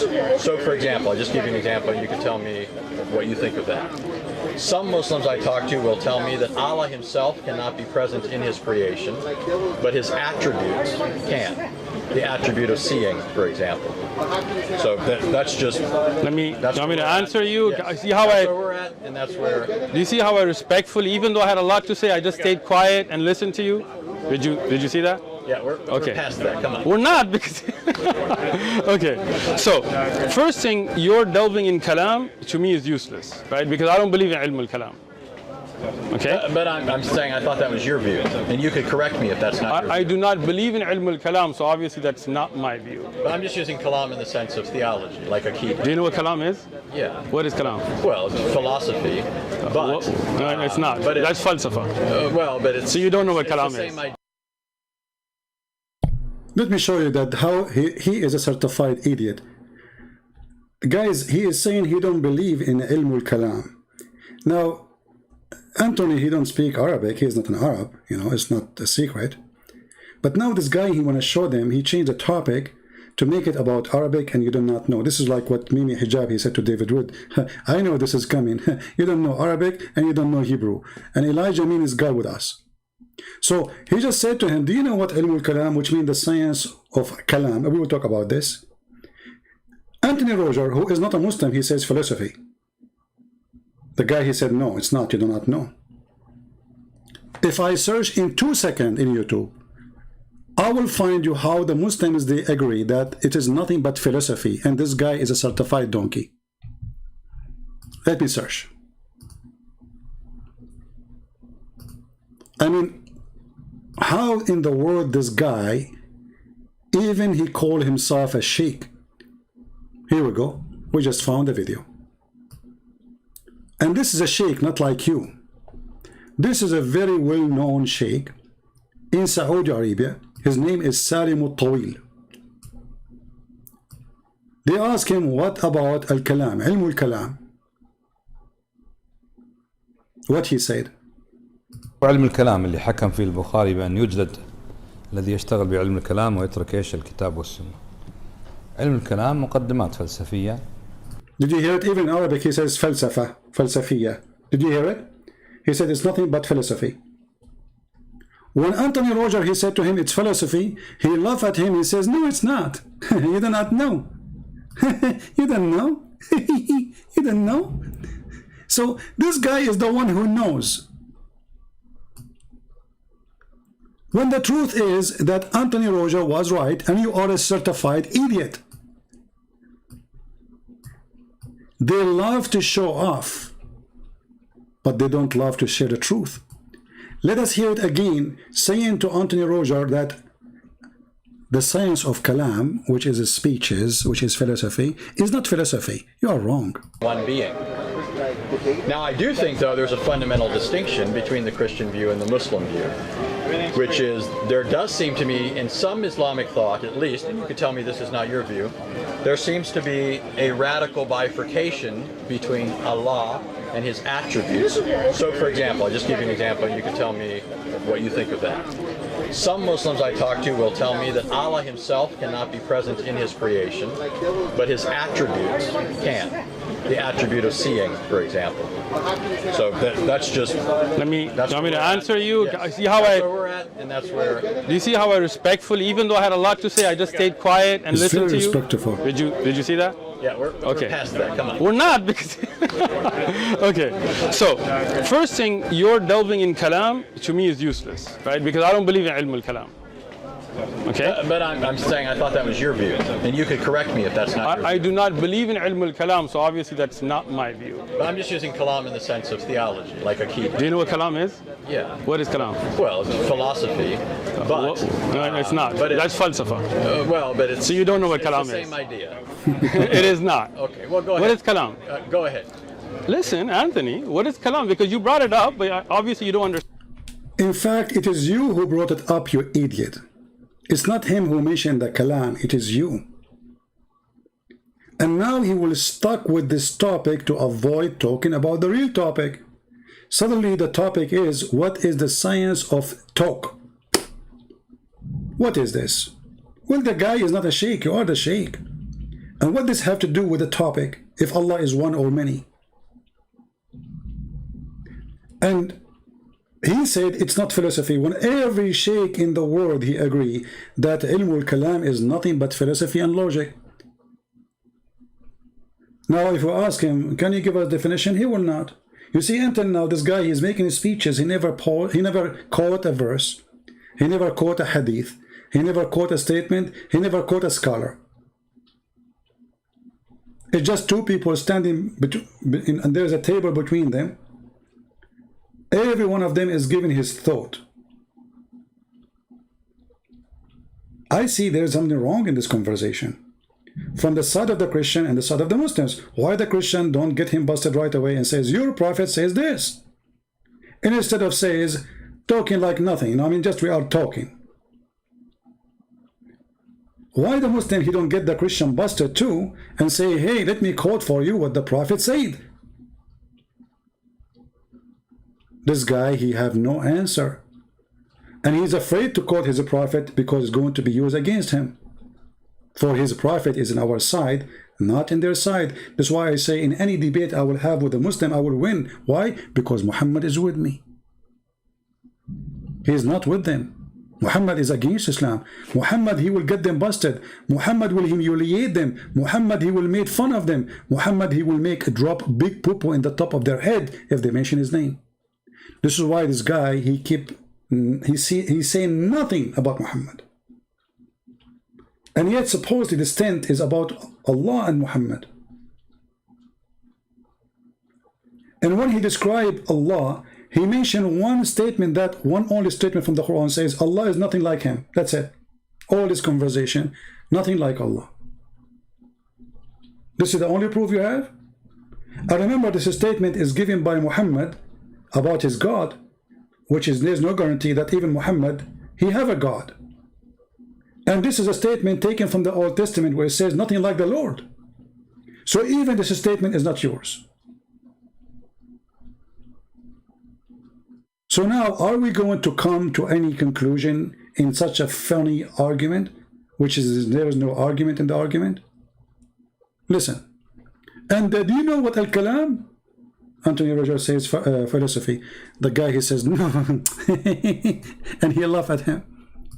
When the biggest sheikhs of Islam, and look how peaceful they are, you can tell, man. They say clearly that علم الكلام is nothing but philosophy. اترك ايش الكتاب والسنة. علم الكلام مقدمات فلسفية زعموا انها عقلانية. It's a philosophy and using your brain and logic. And actually this is what this guy was doing supposedly. It is philosophy. Allah apart, they are one together, you know, Allah is have description. This is just philosophy. So he denied that he believed in ilm al-kalam, but when he, in reality, he practiced it. Until now he did nothing except practicing of ilm al-kalam, because according to the Muslim Sunni, they refuse ilm al-kalam, which is using the brain. This is what al-kalam mean. Logic and brain and philosophy.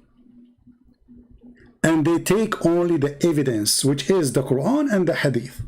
This guy, all his speech is the opposite. He did not give any evidence. He was just using his own philosophy about how Allah is described, how Allah look like. Allah is like a tree. And then when he mentioned that Allah is like tree, he regrets saying that. And he says, I don't mean that Allah is like a tree. But the fact, even the Quran describe Allah like a tree. Are you an idiot or what? Isn't it the Quran says that the similarity of Allah is the same as a tree?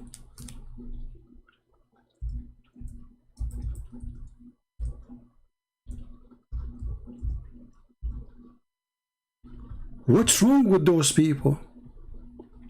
Allah, he described himself in the Quran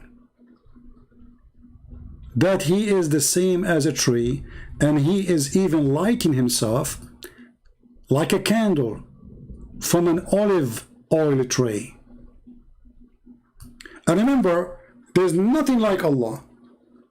And then Allah, he described himself as a tree. Allah, the light of the heaven and the earth, the purple of his light is as if there's a niche, and within it there is a lamp, and the lamp is in a glass, and the glass were a brilliant star, light from the blessed tree, an olive neither of the east, neither of the west. The light of Allah is the same as light in a lamp, lighting itself from olive tree. So Allah is the same as olive tree. But remember, they say to us, Allah not like anything. But here Allah is describing himself and describing how his light function. It's a burning light, not metaphorical. It light from oil, olive oil, which means need a fuel. And it is in a niche, which means it's not enough by itself to be shiny, so we need to put it inside the lamp to make it more glorifying or more shiny. The light by itself is not good. You see, when you put, why you need to put, let us say, the word lamp, because that will make the light spread better, glow better. Allah is saying himself that his light is the same as a lamp in a glass, and the glass as were in a brilliant star, light from blessed tree, an olive neither of the east, neither of the west.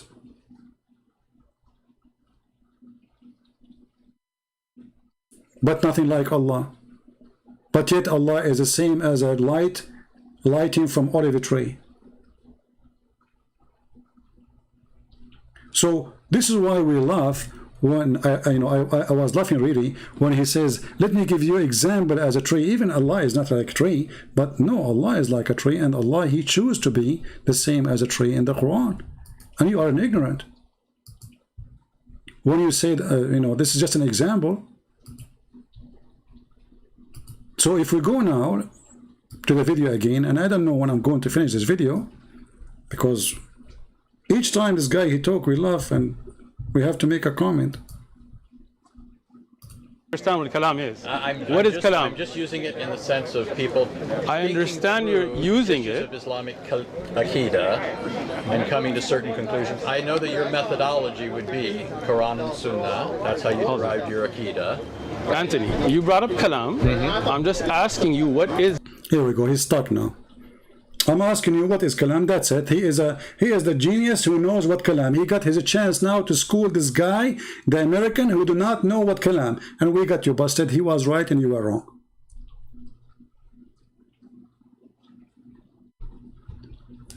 I'm not going to waste more time in this because now they will spend like almost 5 minutes talking about what is kalam. So I'm going to move a little bit in this video to where it's getting more excited.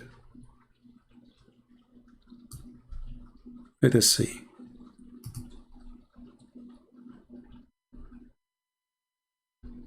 Oh, actually, there is something here, maybe. Correct? No, but let me explain it. He is trying to. Well, I know that you guys would say the original Al-Ashari. So let me ask this. Go ahead. I think maybe you would hold the position that Al-Ashari originally held more of a Hanbali-like approach, and then people later said something else. Now let me explain this. Hanbali, if you're talking about the madhab in fiqh. Yeah. But I'm thinking of their Aqidah. Okay, so then you're talking about the Athari, Hanbali Aqidah, yes, right? Yes. So that was the original Aqidah from the time of the Prophet ﷺ, and that's what I follow today. Take a note, he just said he followed the Hanbali, as an example. Take a note. He followed what? He mentioned a bunch of sect and he says he accepts this is what is coming from the time of the Prophet Muhammad. And he is a Hanbali. And this is in the minute 21:43 in this video. Okay. You are a Hanbali. I can tell. Because Hanbal is an idiot. And we will show in a few minutes how stupid he is. Then we move a little bit, because now they will talk about what kalam and ilm kalam, when we got him busted already with that. Let us go here. Present, we don't mean that he is the things that are here. He is present, upholding everything. Everything is upheld by his power. So nothing could be apart from him. It exists by virtue of him. When the Son of God takes on a human nature, it's not the Son of God now entering creation for the first time. He's already present. God is omnipresent classically, according to Judaism and Christianity. The Son of God is now taking into union with himself a human nature, and by virtue of that is being born. It's not his divine nature, it's not coming into being, it's not starting to exist at that point, it's not in some sense now becoming present, whereas before it wasn't. Does that address what you were asking? No, not at all. So then what were you asking? Okay, so my question very simply, was Jesus born from Mary's womb? That was the simple question. Yes, well that's the answer is yes. Okay, that's the answer, yes. Yes. Okay, so let me understand this now, a deeper understanding. God, who is not separable, so he is still God, was in this belly of a woman and came out of the womb of a woman. God did. God took on a human nature and it was really born. So your belief is that that one great creator came out of the womb, the vagina of a woman. Absolutely. Well, thank you. Have a nice day. Thank you. Have a nice day. Just to show you Muslims how stupid what he just said. He just said, are you saying to me that God is coming out of a vagina? This is what he said. I want to say to you the same. Isn't it your God who put his mouth in the vagina of Mary, and the Quran says, and we breathe into it?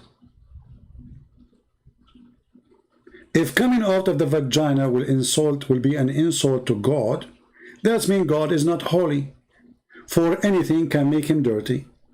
So if you mean a vagina is dirty, that means your Prophet Muhammad is dirty too, for he himself, he came from a vagina. And then he recited the Quran, which means the Quran coming from a mouth, and the mouth was in the vagina. So this is the mouth of the vagina was talking. His name is Muhammad, and now he is reciting Quran. So are you saying to me that the word of Allah was in the mouth of Muhammad, which was inside the vagina of his mother? They try to make Jesus look down by saying he is born of a vagina. But my friend, if God is holy, he is always holy. So what you are saying to me, that your God in Islam, he cannot be holy if we make him come through a vagina. He got dirty, he need a shower. For he is not God. But for a true God, he is always holy. And this is again a contradiction for his stupid prophet. Because let us show you what the Quran say. He said, okay, are you saying your holy God, the creator, he came out of a vagina? They said to him, yes. He said, okay, thank you, I got you busted. Okay, thank you. You stupid. If this is not good, so why your stupid Quran called Jesus holy? And he is the one is born of a vagina.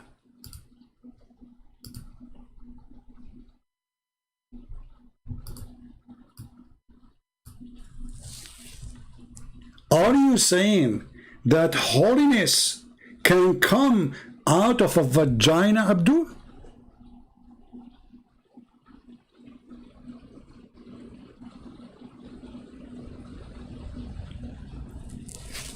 Do you see how silly they are?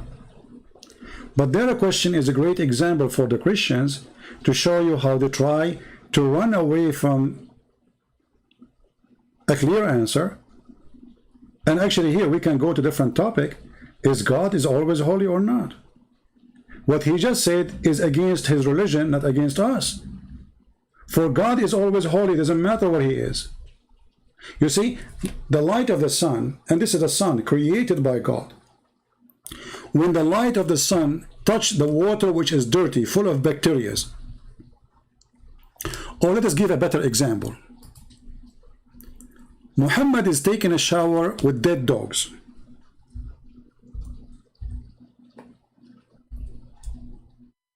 And women blood from period.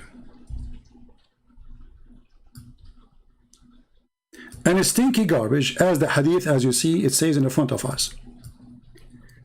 Muslims, your prophet says that water is always pure and nothing make it impure. And remember, in the hadith here it says that there is menstrual clothing and women blood from their menstruation. So the blood of women was touching your prophet all over. And in the top of that, your prophet was washing with it. And the top of that, your prophet claimed that water is always pure and nothing made it impure, even the blood of the women. And if the man or the woman is 90% of it, or maybe 95% of it is a water, then the water is always pure. And in the same time, how come the Muslims, they got disgusted because the idea that Jesus is born of Mary, and the Quran described Mary as a pure woman, and the Quran described Jesus as a pure person, and he is holy, chapter 19 verse 19. In the top of that, as the Quran and Muhammad describe that the blood of women will not make you dirty, and those are blood coming specifically from the vagina. It's not coming from the nose of the women. Here you see the hypocrisy and the double standard. Now, our point of view as a Christians, that God is always holy, so it doesn't matter where he is coming to or going from, for holy is holy. If God cannot be holy for changing location, that means he is not God. And this is what he just admitted, that his God, if he come from a vagina, he will not be God. So the God of Islam is not God always, is God only if he is in heaven. But if he is coming from a vagina, he is not God. At the same time, the Quran says that Allah, he breathed into her vagina. Now the Muslims, they try to explain to you, they say, no, it doesn't say vagina, it says her sleeves. Allah is the sleeve breathing? Hey Mary, give me your sleeve. I'm going to breathe into your sleeves. The verse, it says it clearly. We breathe into her vagina.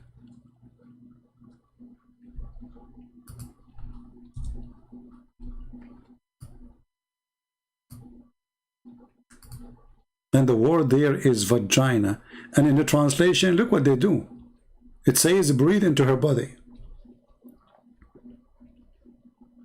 You know what? Let us go with this lie. Breathe into her body, not vagina. So if God is God, why God is breathing anyway?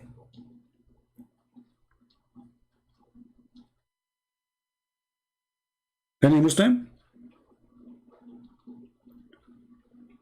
You see, they keep saying to us, Allah is not like anything.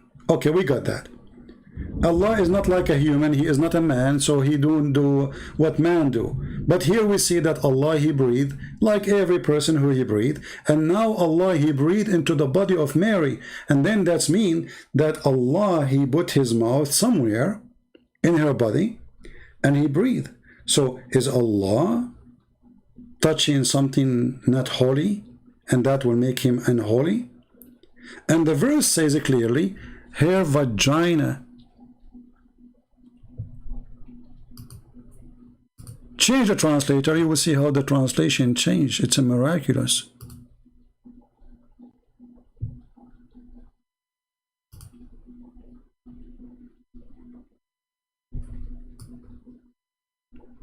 Look what it says here. Her body was chaste. So why this guy is saying, so are you saying to me that God, the Quran confirmed that the body of Mary is pure? She's a special person. And this again is a false translation, because it doesn't say really what they are saying exactly in the translation. It says, and Mary, the daughter of Imran, and this is additional stupid Quran, saying that Mary, she is the daughter of Imran, which is Imran is the father of Moses and the father of Aaron. And because the stupid Muhammad, he thought that Mary, she is the sister of Aaron, he made a chapter saying that Mary, she is the daughter of Imran. Can you believe it?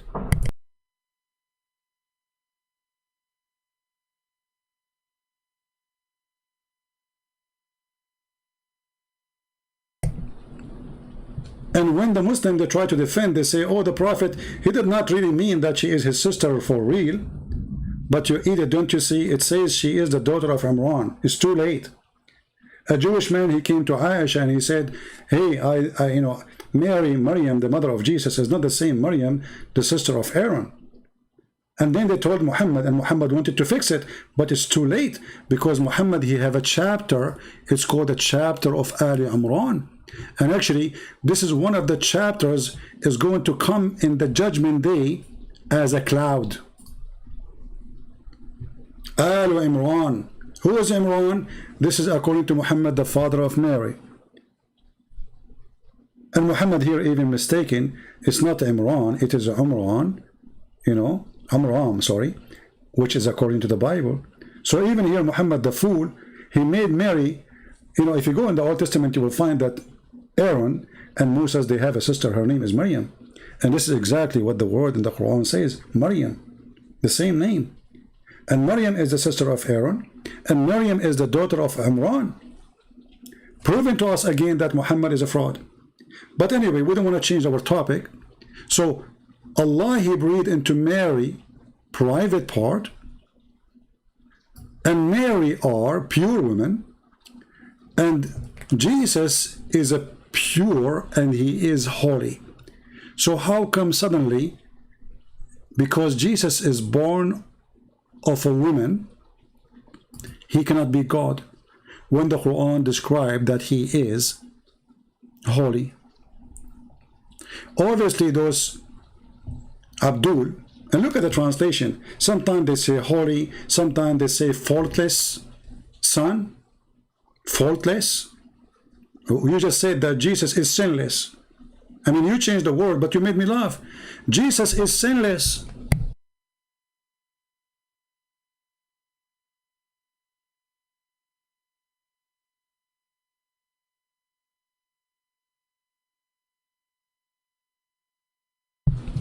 Jesus is sinless. And the Muslim who says Christian prince is coward, he will never show his face. My friend, the coward is your Allah, and let me show you that Allah, he said in the Quran, Allah will never show his face, he will never speak except from behind a veil. It is you Muslims who follow a God who never speak unless he is behind the curtain like a female. So if you are talking about a coward, you should ask your Allah, what kind of God who never speak unless he is behind the curtain? Chapter 42, verse number 51. And why you want to see my face? If you are a man, come to me. Let us see how brave you are. Let us see what you can do. What do you want to see my face? Coward, son of Muta. They try to change the topic to talk about my face. They are obsessed with my face. This is your God. It is not fitting for the man that Allah should speak to him except by inspiration or from behind a veil. Based on what you are saying, your God Allah is a woman and he is a coward. And not only that, if Allah can be hidden behind a veil, Allah cannot be God, because a curtain can hide Allah. It's just a curtain we got from Home Depot. We put the curtain, Allah, he stay behind, we cannot see him. So it is not fitting for a man to speak to Allah except by inspiration or behind a veil. Do you see it?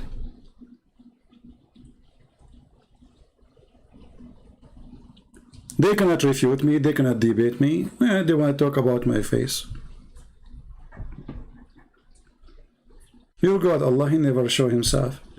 He speak from behind a veil. By the way, hijab, you Muslim, you say hijab is the cover for the women. But the Quran says Allah speaks from behind hijab. Is he a female?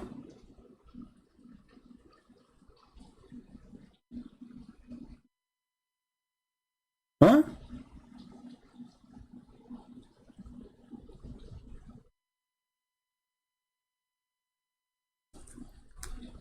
Shima Ali, she is saying Mark 12:29 is the most important one. Jesus answered, is this, hear, O Israel, your Lord God is one. Well, Jesus is quoting the Old Testament, and yes, we Christians believe that God is one. Do you? You Muslims don't have one God, and we are proving it every second. We just showed you that Allah, if you want to take a sex partner, he will take it from ourselves. That's what he said. So if Allah is one, he is going to have sex with who from ourselves? It is us who believe in one God, not you. You are not monotheist. You are a liar. You are people who associate stones with God. And actually, in this video, we will, if we can watch all of it, you will see they ask the guy, let us go there, about the Quran will come as a man. And here we ask ourselves, is Allah is one God? We heard this guy already in the video saying that the Quran is not created. So how Allah is one God, but there's two uncreated holy individuals? For sure they will change the topic. They will talk about the Trinity now. I challenge any Muslim to answer how this guy, he said, the Quran is uncreated and Allah is uncreated. So we have two uncreated individuals. The Quran is not Allah and Allah is not the Quran. The Quran is not created, Allah is not created.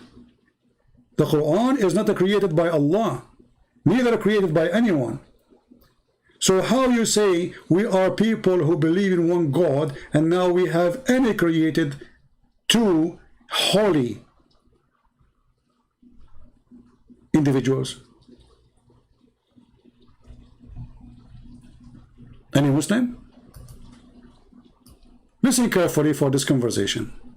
Son of God, by virtue of becoming human and crying out to the Father, that there's a problem with that, a logical problem, and that's not something that Islam has to do with. Now, number one, I don't think that's a logical problem, but number two, I also don't think that's true Islamically. So I'd like you to tell me where I may have that wrong. I don't think I do, but I grant that you're the Imam, right?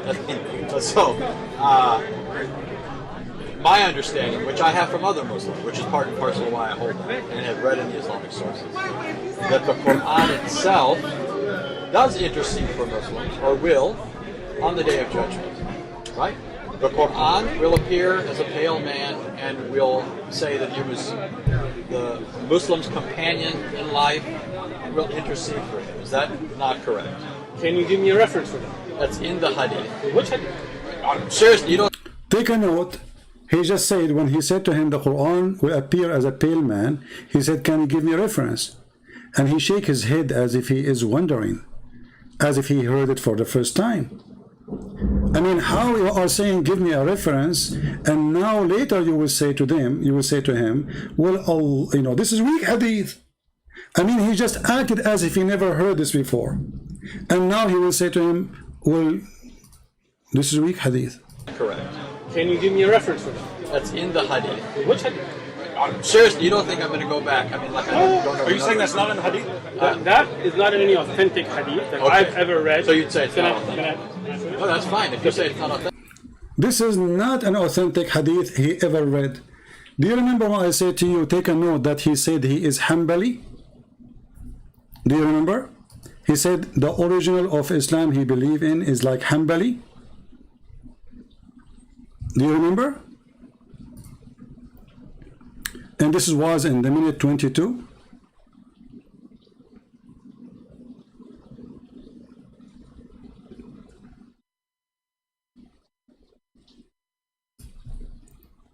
And this is something that was brought on by the Asharis and the Maturidi and Ahlul Kalam. You know who those are? You know what Asharis are? Yes. Who started the Asharis? What's his name? Actually, That's his name. I don't What's know. I his couldn't name? say his full name. You know you guys have Okay. like mile-long names. No, Abu Hassan Ashari. It's pretty easy. It's not a mile long, Well, man. it's his name is Al-Ashari. Yeah. That's a And try. And he was reacting against people like the Hanbalis, or allegedly. At least Athari Akida. All right. Am I correct? No, but let me explain it. He is trying to. Well, I know that you guys would say. By the way, he's laughing at him, but Anthony was right, and the idiot, the donkey, he is wrong. You see, each time he laughs, because Anthony is saying the truth, and he laughs in order to make him look like they like to make a mockery. They have no decencies. And now listen what he will say. Say the original Al-Ashari. So let me ask this. Go ahead. I think maybe you would hold the position that Al-Ashari originally held more of a Hanbali-like approach, and then people later said something else. Now let me explain this. Hanbali, if you're talking about the madhab in fiqh, Yeah. But I'm thinking of their Aqidah. More of okay, their so then you're talking about the Athari Hanbali Aqidah, right? Yes. So that was the original Aqidah from the time of the Prophet ﷺ, and that's what I follow today. Okay? So I don't follow ilm al-kalam at all. In Aqidah, I don't deal with it. When these Greek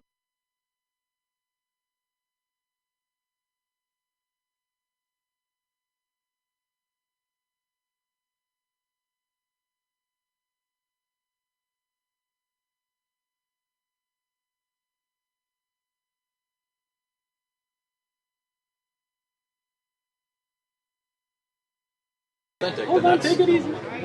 So, to say the Quran will appear as a pale man, and what did you say it would be with The Quran will intercede for Muslims and will say that it as was, a pale man? well, that's in a Tirmidhi hadith, for example. Let's I can look up for it. Let's look for it. So, no, hold on.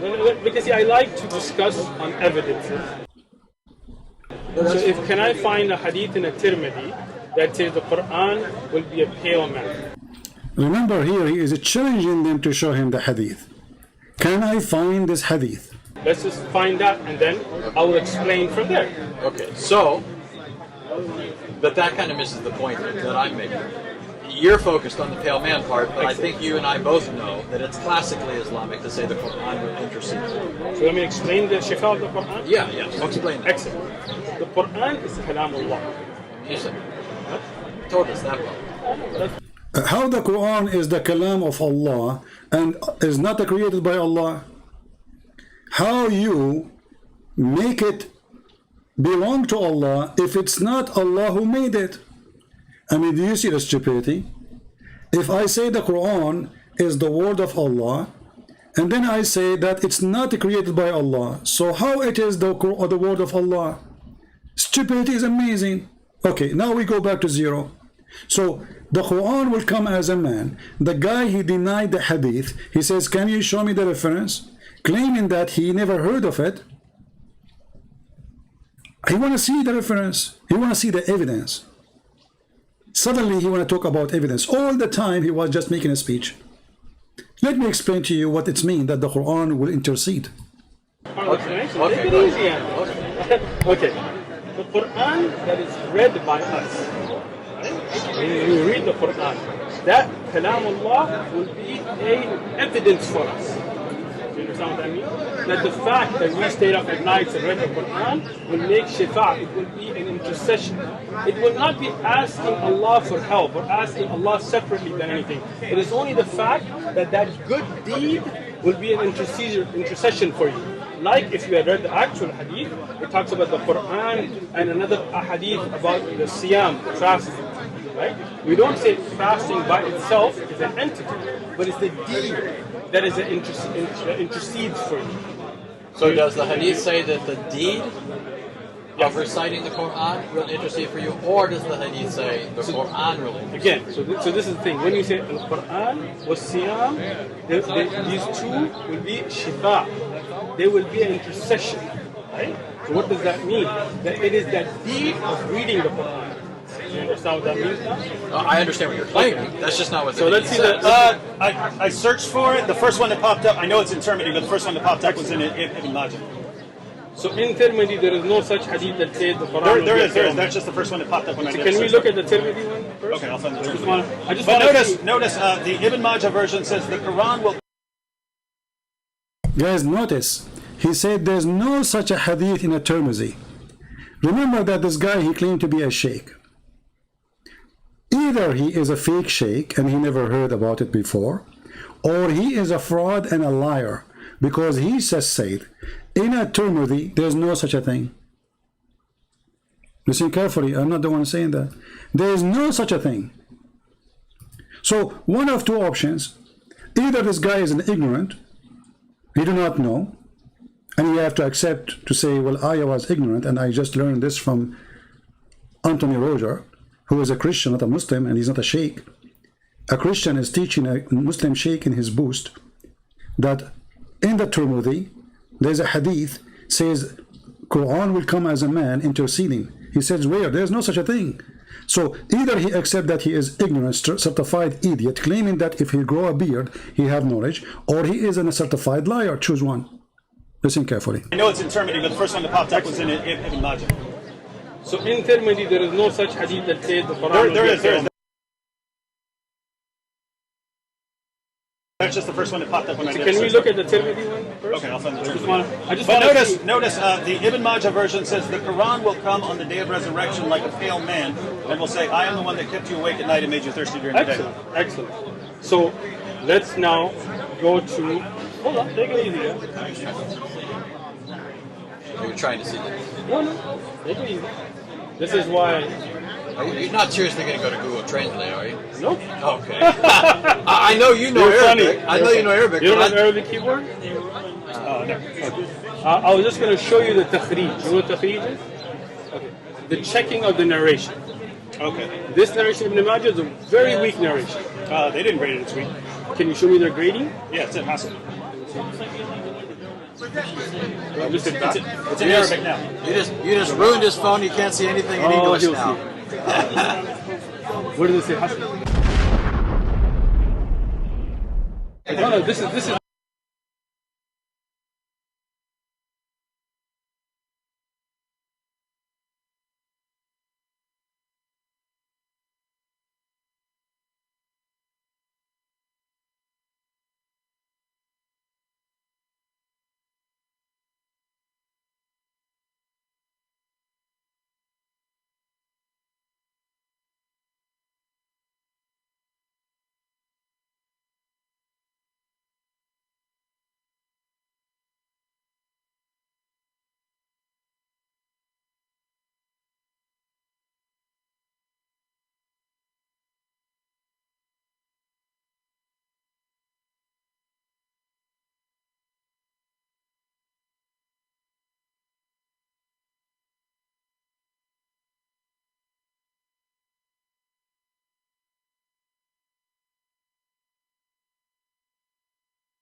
Oh, sorry guys, you were not hearing me, right? I have some difficulty here. I apologize. So he was saying that this is a weak hadith before even he knew the hadith. Remember, he said there's no such a hadith, which means he never saw it. He never heard of it. And he said, then when they showed him the hadith, they said it's weak. Actually, before they saw him the hadith, he said it's weak. It's in Arabic now. You just ruined his phone. You can't see anything in English now. Where does it say Hassan? No, this is Dar es Salaam's, right? So this is not Sunnah.com, just a website. Okay? So Dar es Salaam. Dar es Salaam is a publishing house, right? That's not the grading. Yeah, but they gave the rating according to hadith scholars, right? They're not just making it up. No. So we need to. I know this hadith, and that's why I was telling you, right? And I can show you the weakness in it if you like. Dar es Salaam is a publishing house, not a scholar itself, right? Their grading by itself is not a hujjah. It's not. Okay, let us go and get this guy busted. Remember, he said that he believed that the Hanbali are the right one. Didn't he say that? Hanbali? Well, this is the book of Ibn Hanbal. Musnad Ahmad ibn Hanbal. And this is the hadith in front of us. And here you ask yourself, if this hadith is rejected, how this guy is teaching them about Allah and about the Quran, saying that the Quran will come to you as a pale man.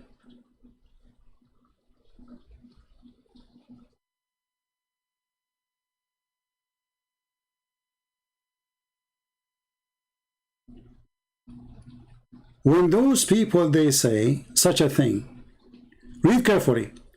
وإن القرآن يلقى صاحبه يوم القيامة حين ينشق عنه القبر أو قبره كالرجل الشاحب.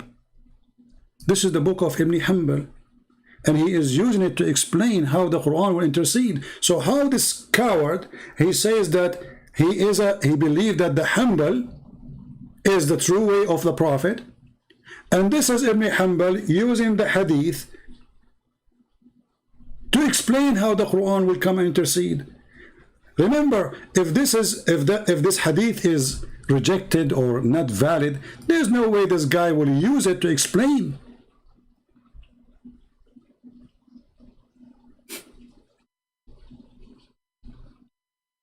I mean, have you ever heard of a liar like this? So now if we click it, translate. Let us see if we can do Google translation. Let me copy the link first and I will post it for you. And every Muslim can go there and you will see that this is Musnad ibn Hanbal. The one who he said, hadith number 22, hadith number, as you see on the screen, 22435. This is his master, who he belonged to his sect, as he claimed that Ibn Hanbal is the true way of Islam, saying that the Quran will come as a pale man and he will intercede for the person.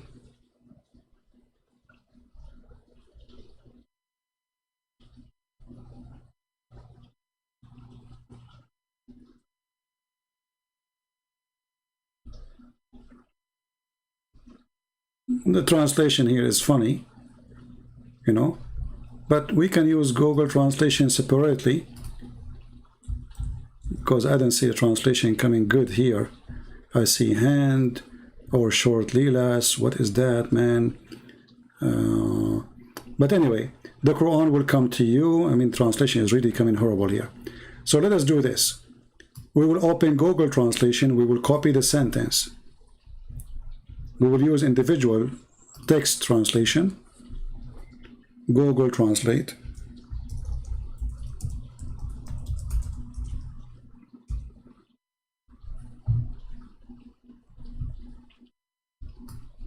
We will copy and post and paste in Google in front of your eyes.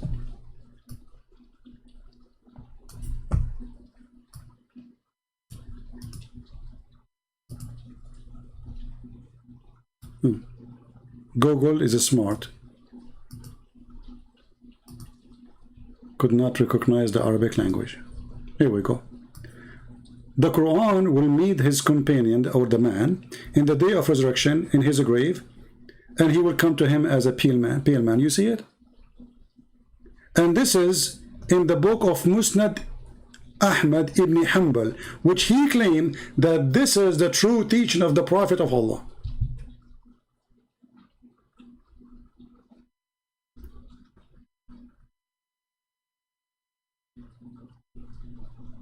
I mean, how we can explain the lies of those liars? Already you admitted that the Quran is not created. Already you admitted that the Quran was always with Allah. Already you admitted that the Quran exists by itself. And now you admitted that the Quran will intercede, but you are rejecting that he will come as a man.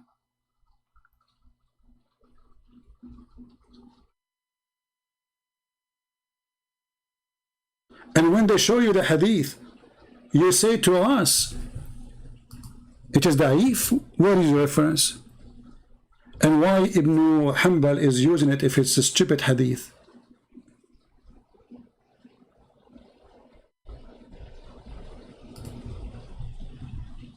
Now, are we done? No. Let us get him more busted, and let me give you the link for the first one.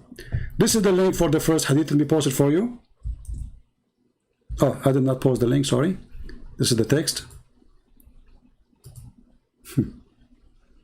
What a potato, man. What a coward. What a scam. Where is the link?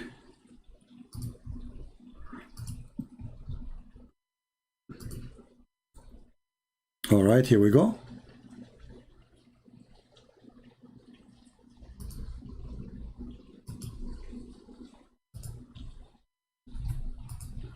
Let me pause the hadith for you. And actually, I have a different hadith from Ibn Hanbal too, and that one is even showing the grade of the hadith. Let us share that one. Hold on. Here we go. Let me put it on the screen. Let us get him more busted. This is Musnad Ibn Ahmad ibn Hanbal, and this is hadith number 22461. قال رسول الله صلى الله عليه وسلم يجيء القرآن يوم القيامة كالرجل الشاحب فيقول لصاحبه أنا الذي أسهرت ليلك وأظمأت هواجرك. The Quran will come in the judgment day as a pale man. Now what is the grade of this hadith? Hey Abdul, you claim that you speak Arabic. It says that a hadith like this is possible to be authentic and hasan. فَمِثْلُهُ يَحْتَمِلُ حَدِيثَهُ التَّحْسِينَ أَمَّا التَّصْحِيحَ فَهُوَ بَعِيد. And then I can explain to you here what it means فَهُوَ بَعِيد, because the Muslims, they say, oh, it's not authentic. It says that. It says it is hadith, hasan, and even possible to be authentic. And let us show you how we can prove that, because we are not done. This is the same hadith, and this is the official Islamic page in Facebook. As-Sunnah Nabawiyya wa Sahih al-Hadith. The authentic hadith. And here they are posting for you the Quran in both in English and in Arabic. And then they say here, the Rawi, the reporter of the hadith, is Abu Huraira. And this can be found in a silsila sahiha, which means the chain of authentic. Page number or hadith number 2829. And here it says the grade of this hadith is Hasan or Sahih. So choose one. Let us go down and read the translation made by Muslims in English. The Quran comes in the day of resurrection like a pale man, says to his owner, do you know me? I was the one who stayed up at the night and the light of your wages, even if he was a dealer behind his trade. I mean, you can read the rest of the hadith.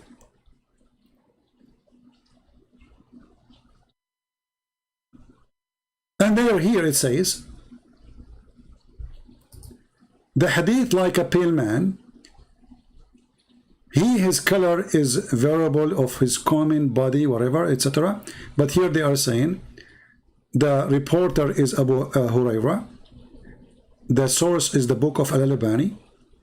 And then the page number or the hadith number is 2829. And the rank is Hasan or Sahih.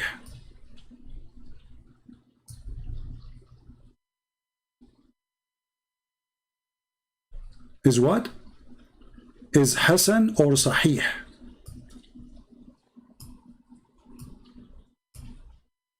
Not Da'if or Da'if as this guy. And this guy, he said, it's very weak. Not only he said it's weak, it's very, very, very weak. When Ibn Hanbal, he confirmed it. Al-Albani, he confirmed it. And remember, this is written in the book of Ibn Majah. And even at Tirmidhi, he mentioned something similar to this, that the Quran will come to you. And by the way, the Quran will come. How the Quran come? Unless he is an individual.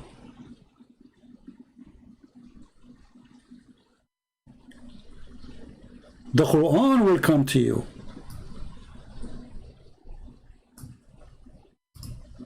Translate to English.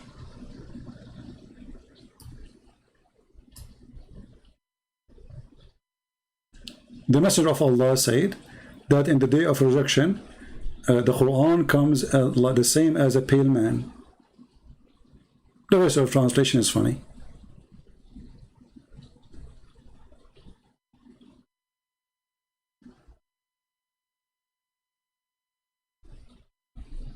Are we done? No, we have even bigger surprise. This is the book of As-Silsila Sahiha by Al-Imam Al-Albani. This is the book name. This is the author name, very well-known funny scholar. Volume number 7. It says here, hadith number 2829, the Quran come as a pale man. What is the hadith? Sahiha. Sahih. Let me post the link for all of you so you can save it and get this guy busted. And let us use Google translation again. Remember, he said this is a very weak hadith. The Islamic scholar, they say this is very sahih hadith. Which one of them we should trust? Even the book name is the correct authentic hadith, which means everything there is correct.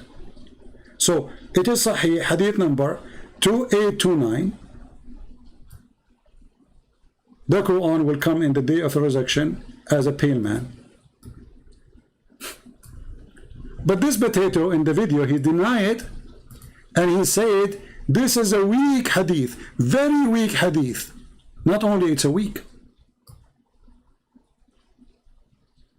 Here we ask ourselves a very simple question. Are we going to find one day a decent Muslim who is proud to be a Muslim? He is not ashamed of what his prophet said, so he tried to lie in order to hide it? If the Muslim scholars say it is strong, it is sahih, why this guy is denying it?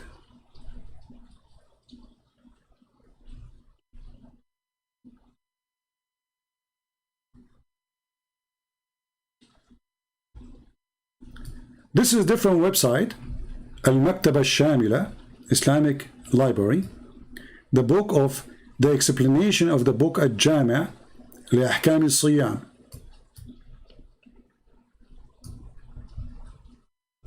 From the greatest of hadith, which the Prophet, he said, is this one, that the Quran will come in the image or the shape of a pale man.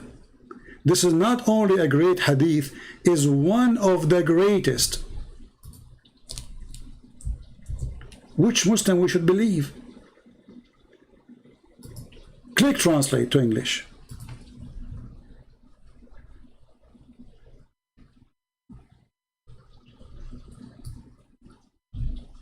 One of the greatest hadith came in the authority of the Prophet, may Allah bless him. Like, what the heck? One, he is saying to us this is a fabricated hadith, and the other one saying to us this is one of the greatest. That the Quran will come in the judgment day like a man. Which one we should believe? Muslims, where is the dignity and where is the honesty?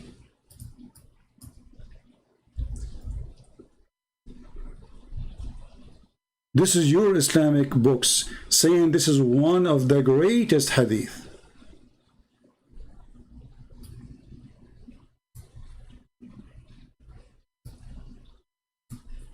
And remember, here we are using, Google translation, so it's not too much accurate, but it's fine. The Quran, he will come to him in the grave and he will take a form of a pale man. And this is what? This is one of the greatest hadith mentioned by the Prophet.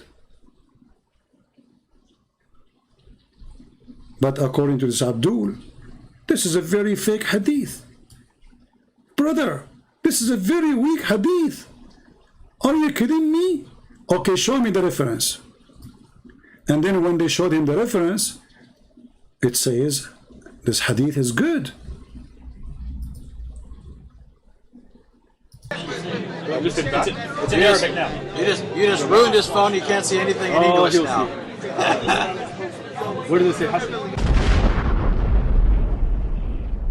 No, this is Darus Salam, right? So this is not Sunnah.com, just a website. Okay? So Darus Salam. Darus Salam is a publishing house, right? That's not the grading. They give the rating according. You see, we just showed you that Al-Albani is saying, actually, even we can show you Ibn Taymiyyah. This is a publisher. What the publisher is giving you the grade. Do you see the game? Okay, why the publisher, he will say it is good, and the Muslim don't make like a strike. Hey, you are lying, this is not good. And in the top of that, you Muslims, you publish it in your website and you say this is good. Guys, do you see the stupidity? So now he is saying, oh, this is a publisher. This is a publisher, brother. This is not.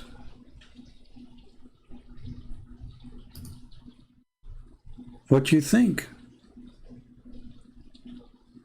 Shall we go to Ibn Taymiyyah and then we will see what Ibn Taymiyyah he said? I mean, who is more higher Muslim, this potato or Ibn Taymiyyah? Well, here we go. This is Ibn Taymiyyah book. And this is the page number. And here Ibn Taymiyyah, which is called the Shaykh of Islam. Not this potato. This guy is the highest ever exist. He is refuting that the Quran is created.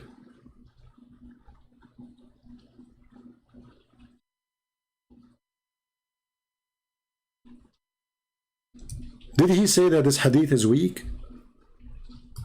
No. Did he reject it? No. Did he accept it? Yes. It is in front of you. He is saying here, when the people who believe that the Quran is created, they were debating Imam Ahmad and others from the people of Sunnah that the Quran is created by using the statement of the Prophet. You see, he did not say using the fake statement of the Prophet. He says by using the statement and the saying of the Prophet. And what is the statement here? This is actually even other hadith, that the chapter of Al-Baqarah and the chapter of Ali Imran, they will come as two clouds or as two birds, and the whole Quran will come as an image of a pale man.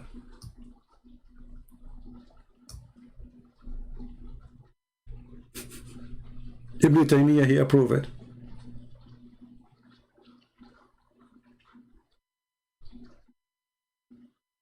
He did not say it is weak. He did not say it's fake. He did not say I don't accept it.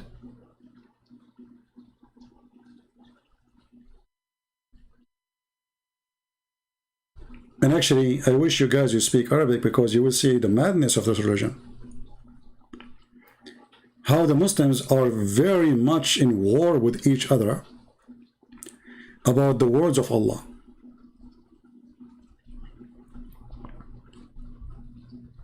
But is Ibn Taymiyyah is a fraud? And let me post the link again, so those who want to check it out, they can check it out.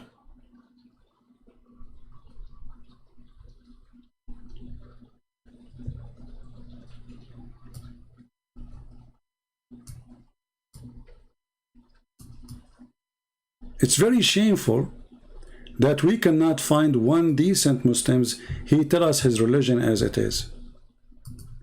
So we have to struggle with the ones who are playing games in order to put them in the corner.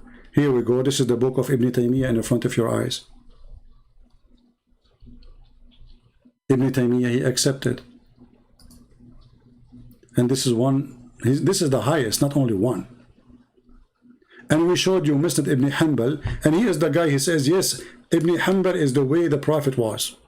When the fact, the one who mentioned this hadith is Ibn Hanbal. And the one who accepts this hadith is Ibn Hanbal. And he is the one who says, I accept the way of Ibn Hanbal.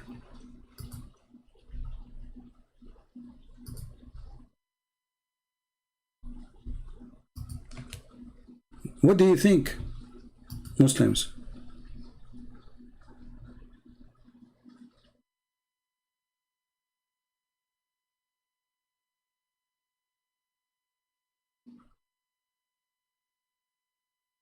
Anyone? Hold on, I just found the reference. إن القرآن يلقى صاحبه يوم القيامة حين ينشق عنه قبره كالرجل الشاحب. The same hadith. Do you see what it says here? رواه أحمد في المسند hadith number 394 and Ibn Majah في السنن hadith number 3781 وحسنه البويصري في الزوائد. It is Hassan according to al-Buwaysari, and it is Sahih in the Silsila Sahiha according to Al-Albani.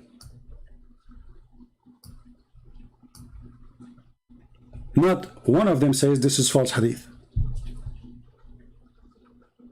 So all those scholars, starting from Ibn Hanbal, which he agreed that he follow him, they are saying this is approved.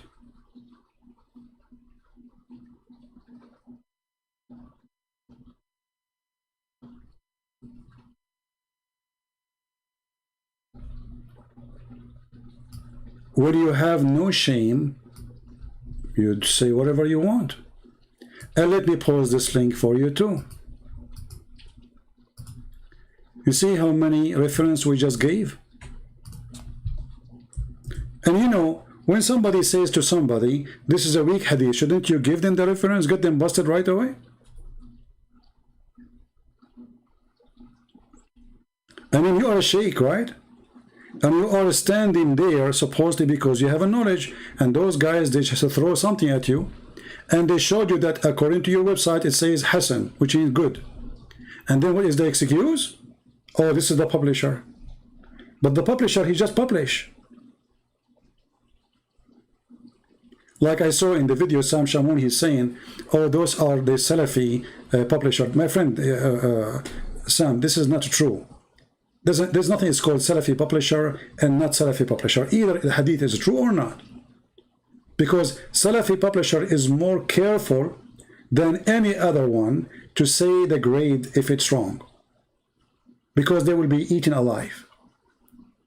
So nobody will dare to say it is good unless it is good. Doesn't matter who is saying that. This publisher, they can close his company, the company for them, if they are saying something against Islam. You know that. But as you see, nobody oppose it. And where the publisher he got his information from? Ibn Hanbal himself, Ibn Taymiyyah himself, Al-Albani himself.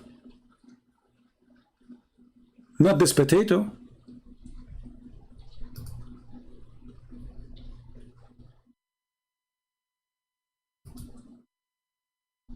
It's very easy to deny it, but can you prove it?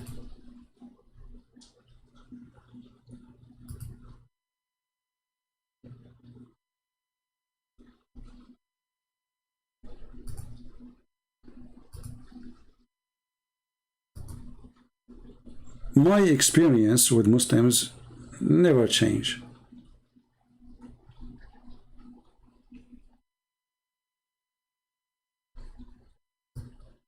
Never change. Fatawi Ibn Taymiyyah. What Ibn Taymiyyah said?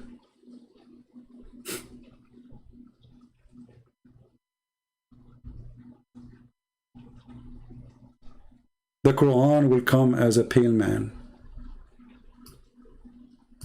The book of Anwar al-Fajr في فضائل أهل البدر, volume number 2. This hadith is mentioned in the following: أخرجه البخاري ومسلم والترمذي, according to the title here. If we use Google translation, Prophet Google, peace upon him,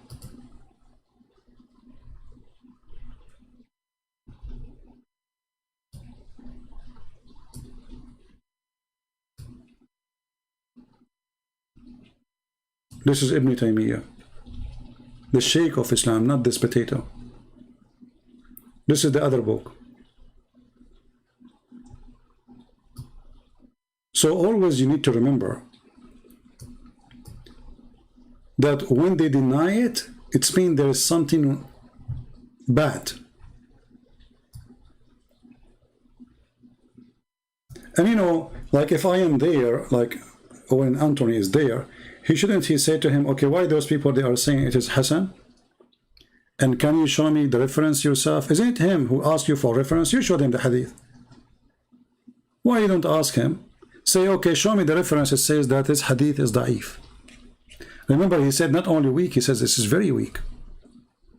Why you don't show us the reference? Based on which school? Isn't you who follow Ibn Hanbal?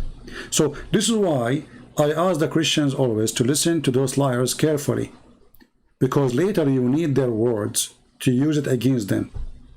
Let them talk more and let us see more. When at-Tirmidhi, he asked about where in at-Tirmidhi, right? At-Tirmidhi says that the Quran will come as two clouds. What is the difference between coming as a man or a cloud? Nothing. Cloud is physical. The man is a physical. Cloud is a created. Man is a created. Are you getting my point? And both are agreed upon. Both are agreed upon.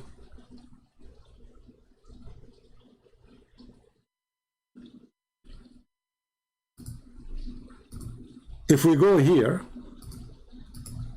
and this is the scholar he agreed with, he said he believed in Ibn Hanbal.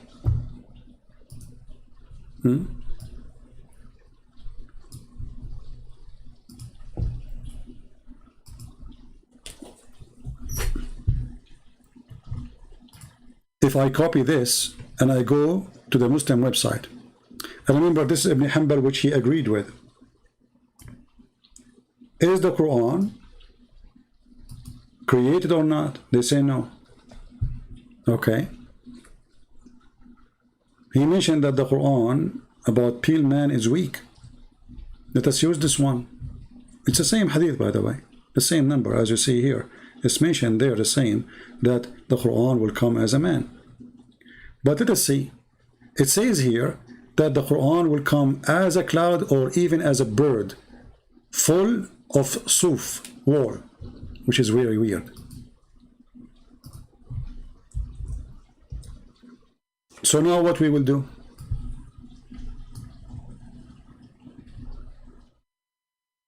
This is Sahih Muslim. Is the Quran created? No. Is the Quran going to come in the day of resurrection as intercessor? And the Quran will come as two clouds or as two birds?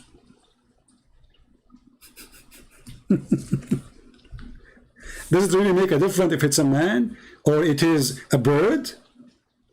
And now what he will say? He will say this is weak. This is Sahih Muslim. And let me pause the hadith for you. So what we are arguing about? How the Quran is uncreated and the Quran unchangeable, and then the Quran is coming as a bird.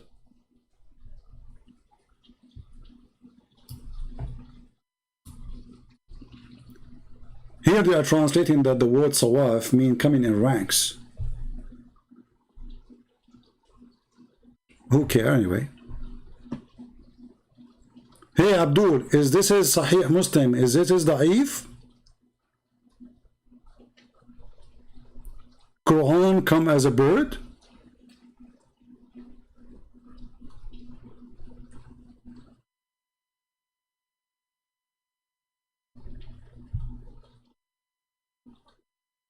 So this is what those people they do. They get excited when they see somebody don't speak Arabic.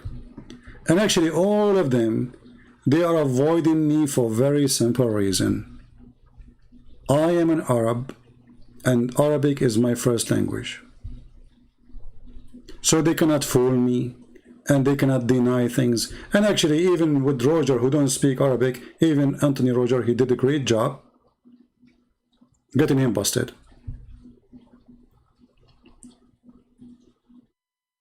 And now we have the Muslim website in front of us. Can you show me where in the Muslim website it says that this hadith is da'if? Nowhere. Look like this guy, he have his own books. And he is his own author.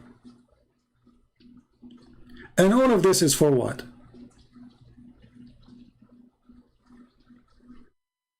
To cover up the stupidity of Muhammad and his religion. How there is one God, and then there is a book, and there is a Quran, and this Quran is written by Allah in a tablet, and this Quran exists by itself. Actually, if you think for a second, if the Quran never been created, which means no point of start, just to show you the stupidity of this religion, and I have to use the word is stupidity because there's no more insult to be added to the injury. How the Quran is not created, but Allah here created a pen. The first thing Allah created, it was a pen.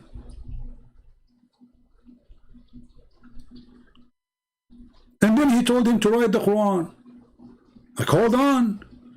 I thought the Quran was exist always with Allah and have no end, have no beginning. But the first thing Allah created was a pen. So if the Quran was there, the pen was for what?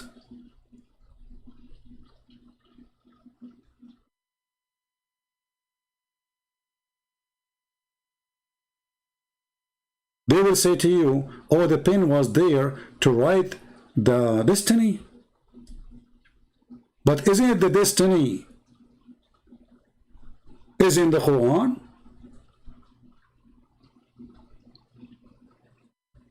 Isn't it the destiny is what Allah He said in the Quran? So until now Allah did not write the destiny yet?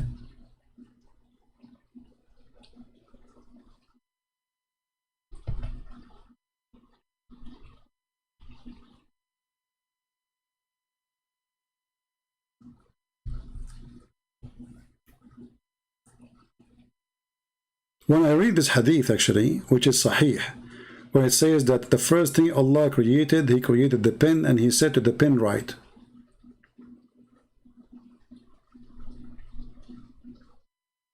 I mean, how silly. This is the first creation. So what the chair of Allah was after? Allah was without a chair, standing.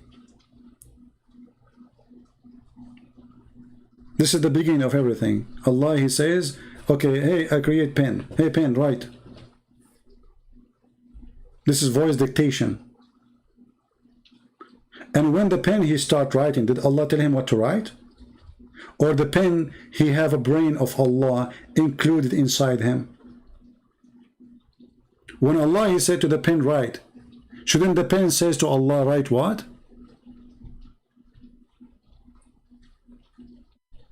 Actually, He did. Read carefully. It says here, the first thing Allah created was the pen. He said to it, write. It asked who the pen, what I should write, O my Lord? He said, write what was decreed about everything till the last hour come. But hold on. How the pen he can write something he do not know? That's mean Allah, he start talking and talking and talking, writing the destiny of billions of a human being. And the pen is writing. In the same time, believing that decree or destiny is something written by a pen is more than stupid than the idea of the decree itself. Because if Allah, he made the decree, a decree or a destiny is exist, writing it in by the pen or not, that will not change anything. Secondly, I don't know if any of you notice something stupid there. Anyone can help me by reading the story? What is missing in this story? Let's see who of you will notice. And stop laughing at Allah, please, because you might wake up in the morning, you find yourself look like Allah. It happened to me once. I woke up, I look like Allah, I have a shin. Anyone notice what the story here missing? Okay, if Allah created the pen, shouldn't the stupid Allah created the book with it? Okay, I created the pen, and then I said to the pen, write. Okay, the pen, shouldn't he ask, write what, where? He will write where? I mean, what a stupidity. So the first thing, Allah is creating the pen, and then Allah right away he said to him, write. Shouldn't you create the book? A copy book? A paper? And do this pen have ink inside?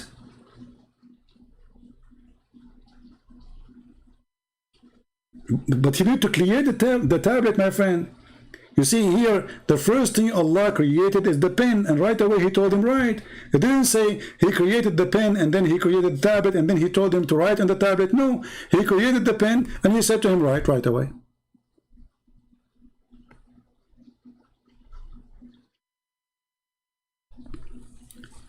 And if you ask yourself why Allah want to write your destiny by a pen, you see, I write because I have a short memory. I can forget. If you give me your phone number, after maybe 15 minutes, I will forget. Some people, they forget even by the time you end saying the number, they don't even remember anything. So Allah writing it for what reason?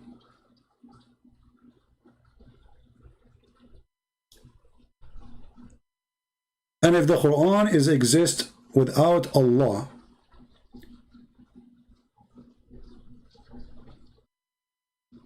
well, this is really crazy. Where is the Quran is coming from?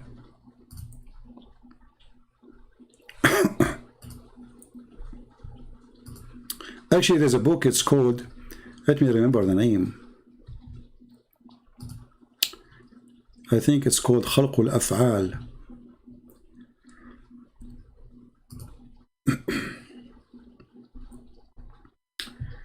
Let me see, hold on. I mean, already we have too many reference, but let us show you more.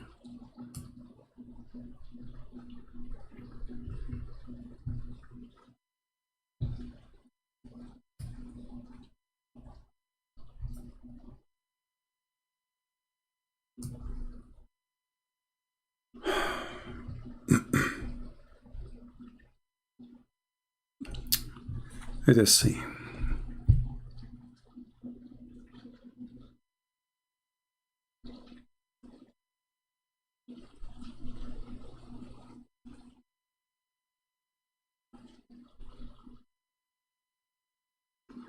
Yeah, the book is called خلق الأفعال, أفعال العباد. Actually, we should make a special video or a study about this book. Let me drink something. My throat is dry.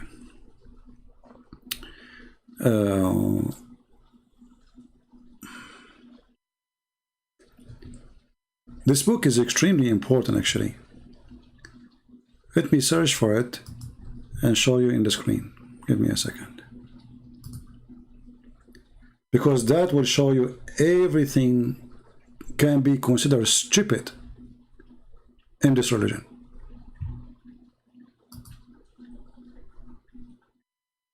Let us see.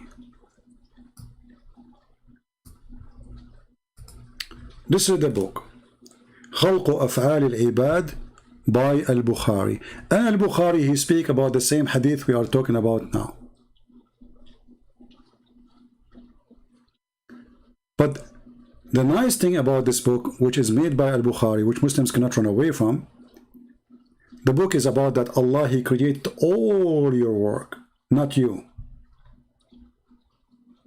All your act is created by Allah. All what you say. This is what the meaning of خلق أفعال العباد.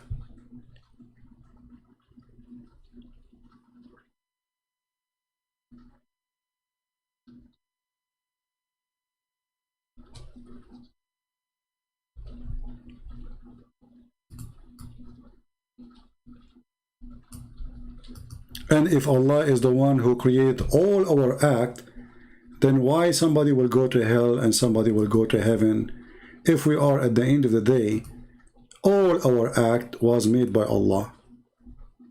How stupid this is, can be.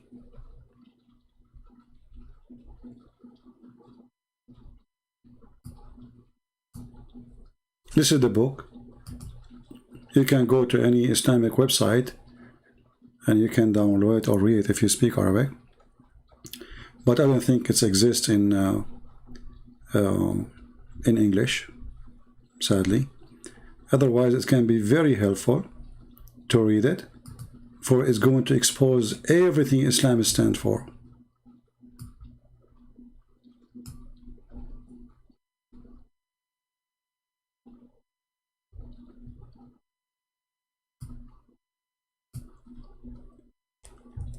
And all this book is to prove to you that the word of Allah isn't created.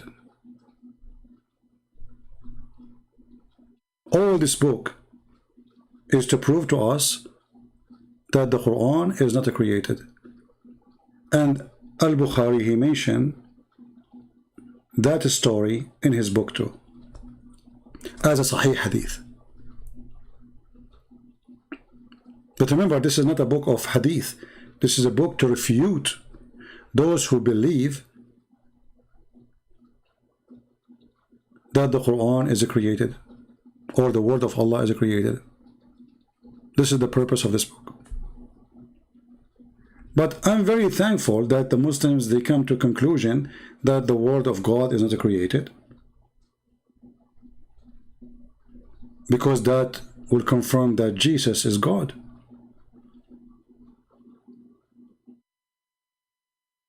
The Bible says that the Word became a flesh. The Word became a flesh. Not the Word created. It is the Word who become a flesh, which means, the Bible explains in different places, for God, he humbled himself, he come in a shape or an image of a man. So when the Muslims, they fight desperately, saying the Quran and the word of Allah is not created, they hit their religion in the heart, because Allah is not the source of the word of God. And that is confirmed in their own books. And by the way, the one who says the Quran is created, he will be executed according to Islam, or the majority of Muslims, those Sunni. So the second you say that the Quran is created, it's the same second you are seeking your death. And there's many Muslims when slaughtered just for believing that the Quran is created.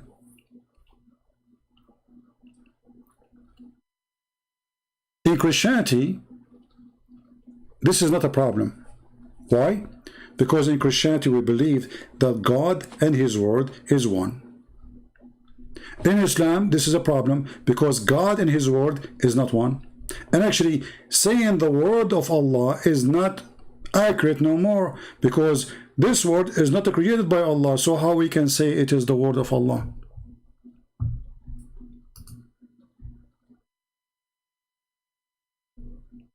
Are we following, people?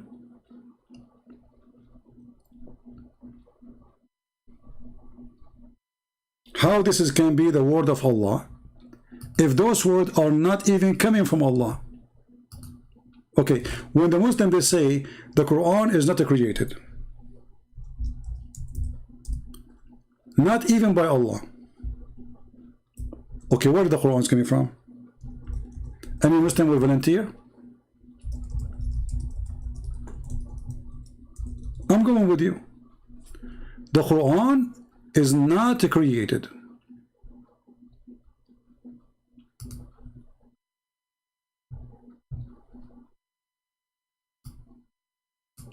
As you see in front of you. So how you say the Quran is the word of Allah? You see, when I say the bicycle of a Christian prince, that means Christian prince, he owned the bicycle. If he did not make it, he bought it.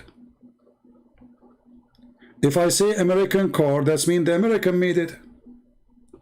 So when you Muslim, you say the word of Allah, and then you say that the word of Allah is not created by Allah. So how and what make it the word of Allah?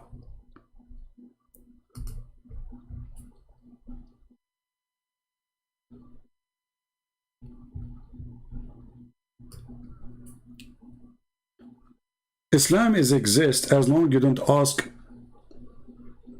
tough questions. Like, brother, pray to Allah 5 times a day, shave your private part, brother, and be careful when you drink ice cream, so it's going to be halal, and avoid pork, brother, but don't worry about camel urine, drink it, it's healthy. This is Islam. The second you start asking serious questions, Islam is gone.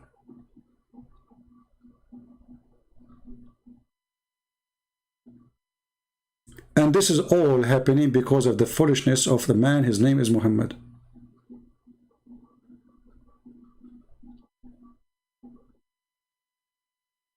Do we have any Muslim in the chat? He have something to say? Quran is the word of Allah, and it's not created of Allah by Allah. So how it is the word of Allah? I mean, who is the crazy here? What's wrong with those people? Quran is the word of Allah, yet it's not created by Allah. How that can work? So why you are saying it is the word of Allah? Hey, Yasin, how are you, Yasin? Yasin, he want to insult me. He called me princess. My friend, you are mistaken. I'm not the princess. It's your prophet. He is the one who put eyeliner. He is the one who pee like a woman. It's not me. He is the one who received Quran only in the clothes of Aisha. He is the one who stay naked when Umar he come, showing his legs and his panties. And when Abu Bakr come, showing his panty. And when Uthman he came, because he's a rich man, he covered himself. Aisha, she said to him, well, how come when my father come, you did not cover yourself? When Umar come, you did not cover yourself. But when Uthman come, you cover yourself. He says, don't you want me to be shy from the one which the angels are shy from him? Muhammad is not shy. He's a naughty guy. Naughty, naughty. Are you calling me princess?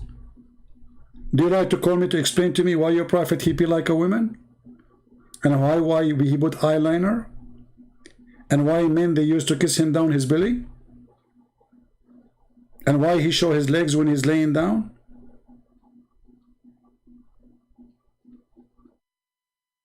And why a bunch of African they were riding him? As the hadith says. Call me if you want. I will open just Paltalk just for you. Let us see who is the princess here. And not to forget that your name alone is additional proof that Islam is false. Yasin. What is Yasin? Let us go to chapter 36. Just for a laugh, comedy time. Your name is Yasin, right? Perfect. What Yasin mean? Yasin. Read with me and laugh. You can go right now to Google and search for Sin, the moon god. Read it. Ya is a word meaning God. Sin is the name of the god.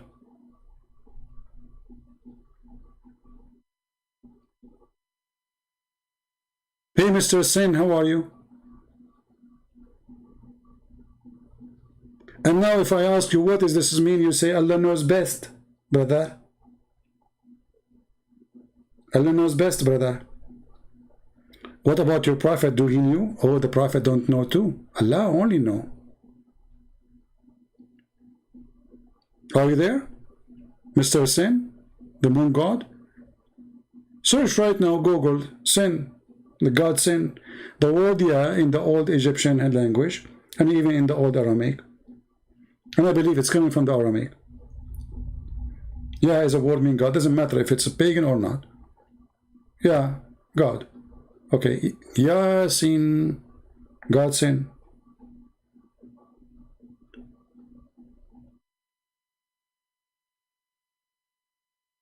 Are you there, or you took a hike? You thought you can insult me and get away with it?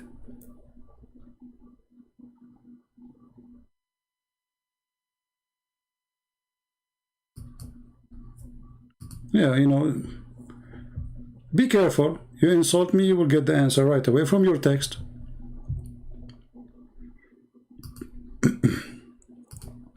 And what make it more funny, like, you know, you think if you ask the scholars of Islam, you will get an answer. You know what I mean? Like, okay, there's a scholars. And when the Muslims, they say we have a scholars. Okay, let us go and ask the scholars. And then after you ask the scholars who have knowledge, you will come to this conclusion. Scholar Al-Jalalain, the book of Al-Jalalain. Yasin, Allah knows best what he means by those letters. Yeah, because this is taken from the Aramaic language. Sin is a very popular moon god. Have, you know, the moon god have many names depending on the location. Allah or La in a place, Sin is a different place, but it's the same God. And why in the world somebody, his name is Allah, he will write something nobody knows what it means save him? Why the Prophet did not ask Allah, what do you mean, Mr. Sin? You know what, I don't think this verse was saying Yasin. I think it was saying Ya Bean, Mr. Bean, you know? What Ya mean and what Sin mean?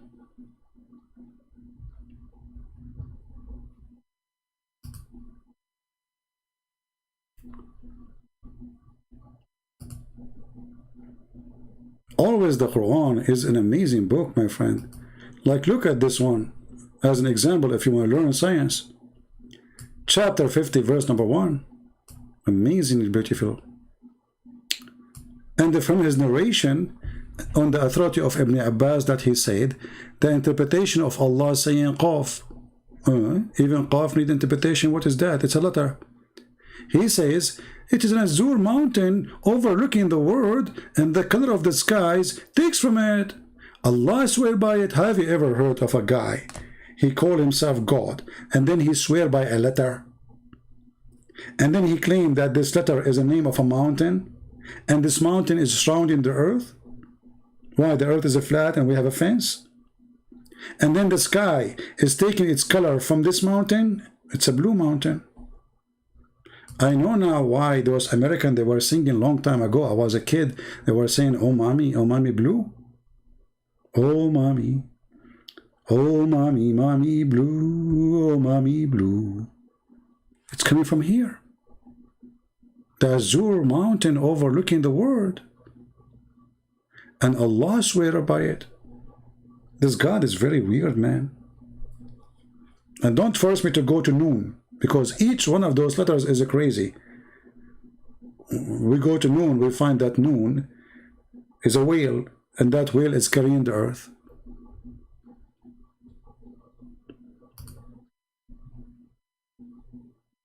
You know, when you talk to them, those people who you see them in the speaker corners or etc., they try to make you believe that they know what they believe and they know what they are talking about. And then when you show them what the scholars they say, they will reject those scholars. They will say the scholars, those are human. Well, your prophet is a human, isn't he? And even when you show them what their prophet said, they reject it. They accept when they want, and they reject when they want.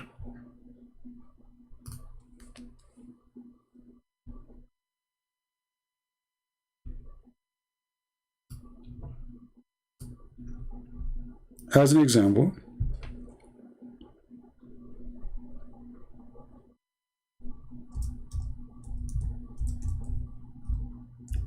Dr. Muhammad, he have a lot of subjects about science.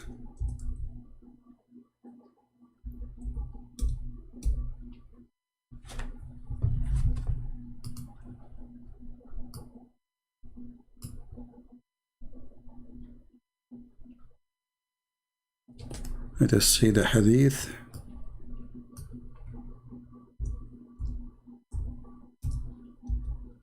No, hold on.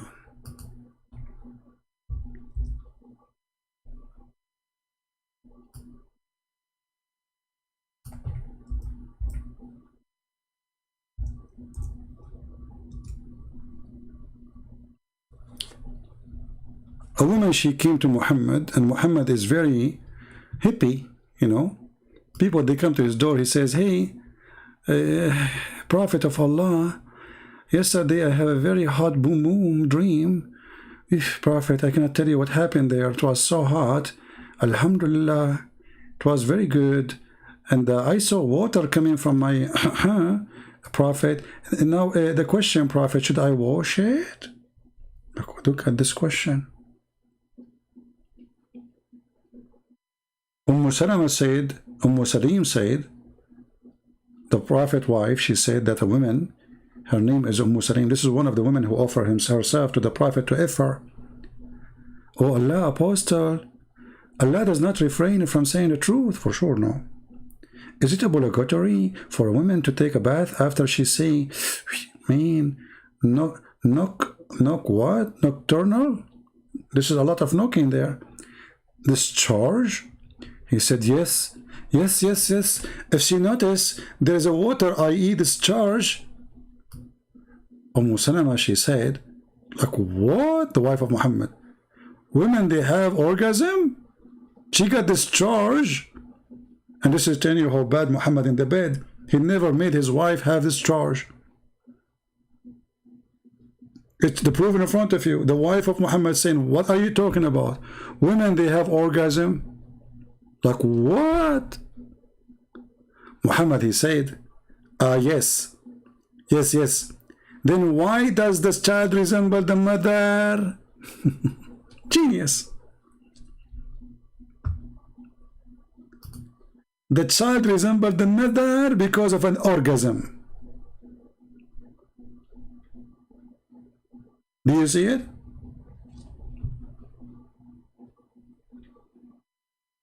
And the wife of the guy who have the power of 40 men in bed, she never have orgasm, and she is wondering what she is talking about.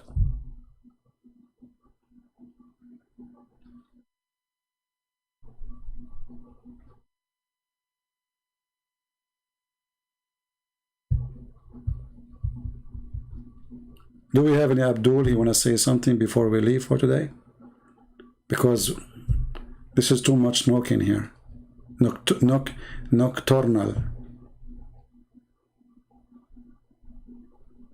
This Dr. Muhammad, he knew everything. He knew about biology. He knew about astronomy. I mean, come on, go and watch YouTube. Discovery, brother. Allahu Akbar. NASA discovered something. It's totally accurate with the Quran. True story. In different hadith, Muhammad, he says that if the women have orgasm first, the baby will look like her.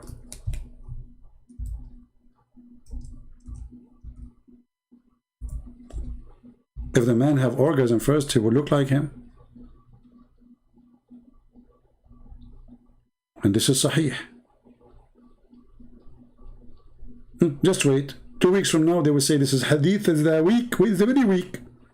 It says here, Dar es-Salam, Dar es-Salam. Do you see Dar es-Salam? Yeah, it's weak, brother. So, if you are a person who look like me, not good looking, and you don't want your children to look like you, please, we have enough people who look like me in this earth. Don't have orgasm first, okay? So this is what you do. You go and you find a woman, she is pretty. And be sure that you will never, ever have orgasm first. Enough is enough. I don't want to see people look like me in the street no more. I mean, come on. How disgusting. So stop, please, providing ugly people. If you are the good-looking guy and your wife is not, will you come first? I want you right now to sit with your spouse. Speak to her or him. Say, hey, let us make an agreement. Now, how you want to convince the women that you look better than her? She will kill you. Oh boy. That's not a good, Okay, let us change the hadith. Tell her that if the child, like if a woman come first, the baby, like if your wife, she is not good looking, tell her that the baby, he will like your mother-in-law. That will work. The woman, she will never have orgasm first. She will never like her son like the mother-in-law. Hello? Haram? Genius, Muhammad. So those Abdul, when they want, this is a very sahih statement. When they want, this is very weak, stupid statement. Anyway, man, our video is for 4 hours. 4 hours? Can you believe it? It is 3 a.m. in the morning.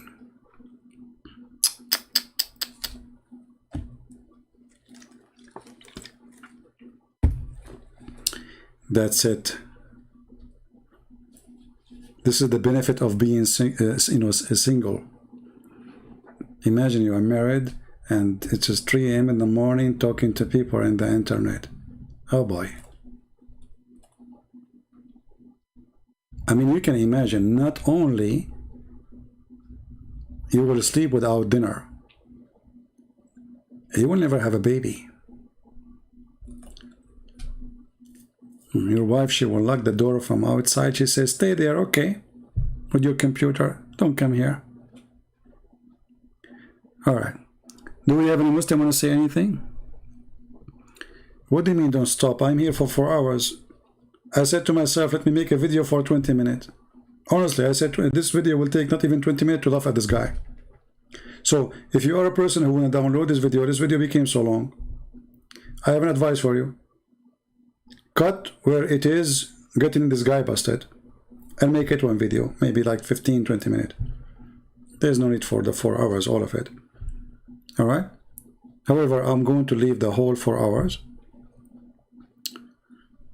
What do you mean don't stop? My back is hurting. How many hours I'm here today? Do you think, guys, I'm made from steel? And by the way, I'm using the same staff as Solomon. So, like, and the staff now is eating the termite or eating my staff. So I might fall down any second. Is that what you want to happen to me? Fall down any second?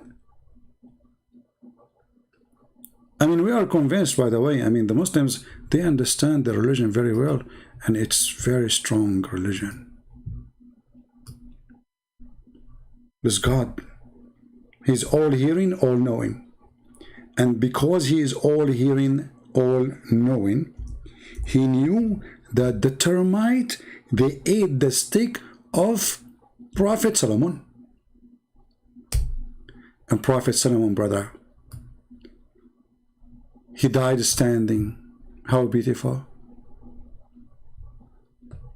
It's like a movie, brother. Like when the hero dies standing, that is Solomon. But what makes it more disgusting, that termite was able to conquer Solomon. I mean, what is a great hero? So there's a great king, he dies standing because he was leaning over his staff. And then these filthy little creatures, they call them termite. They start chewing his staff. And Allah is watching. It took them a year to chew it. And then Sulaiman, he fell down. And then the whole kingdom, they noticed that he is dead. So if you want your wife to think that you are still alive, even a year after your death, just get a staff and be sure to die standing. Don't worry, if your wife, she go to the room and she is standing and you talk to you, she talk to you and you don't answer, she will never notice that you are dead. So if she come a week after and you're still standing holding the stick, she will never even suspect. That's normal. And then she come next month and still you are standing. She will never notice anything. Then she come at 40 days, 50 days. She said to you, honey, do you want to eat? You don't eat. You're dead. You want to go to the bathroom? You want to take a shower? Hello? Are you there? Still your wife, she will never notice that you are dead. No way. The guy was standing for a year. Like, you know, his body did not decay. His flesh did not fall apart. I mean, nobody noticed. It's amazing.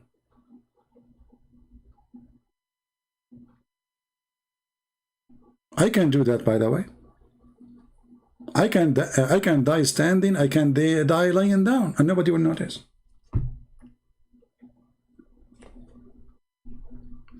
And you know what? I learned my lesson from Prophet Solomon. I'm going to spray around my room and around my chair so termite cannot get closer to me.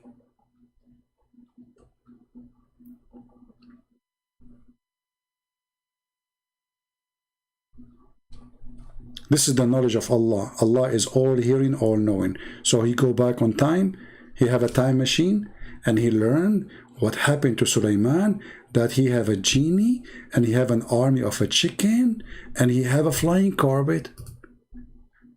By the way, all of us Arab, we have a flying carpet. We fly. We know how to fly, we don't know how to do landing. Just to make it simple for you. You can check 9/11 if you don't believe me. So to Sulaiman, we made the wind obedient. If you read the story, you will see that Allah, he gave Sulaiman a flying carpet made it from wood. Then he ordered the wind to carry him. And how big this flying carpet is, not like Alibaba. No, it can fit for 600,000 chairs. All his army, all his animals, all his kingship, and all the equipment of war.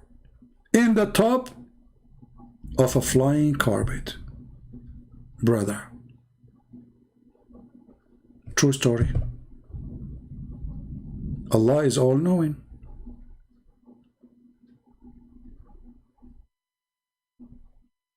And in the top of that, Allah, he made him control the birds. Look. This is one of the birds who was with Sulaiman in his time. He is saying, yes, this is true. And not only that, Allah, he made the iron soft for Solomon. Like Solomon, he woke, he find iron, it's soft. Like, man, this is so good. All right. And then, brother, he ordered the genie to make for him statues. You see here in translation, it doesn't say statues, they are lying. And I thought that statues is haram in Islam. Haram, brother, haram. Statues, haram. I saw some Christian, they have statues. And then we find that the Quran saying, look at this translation, look at this false images. I thought the images is haram. Why the translation is false? Where is the word statues? What happened to the word statues? You think the termite ate it? Ah, here we go. In this page here, the termite did not eat it yet. But wait, in the coming page, the termite will eat the word statues. So Allah, He made Sulaiman control the genie, and He ordered the genie to build for him a synagogue full of statues. Hey, Muslim statues for who?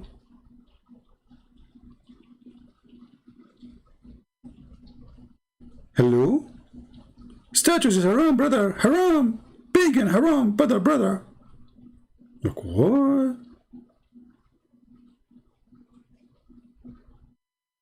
And then if you ask the Muslim scholar, they say, at that time, statues were not haram. Like, what the heck? Allah is Modi, not Modi, the Prime Minister of India. No, this is different kind of Modi. So sometimes it is haram, sometimes it's not haram. The Modi God.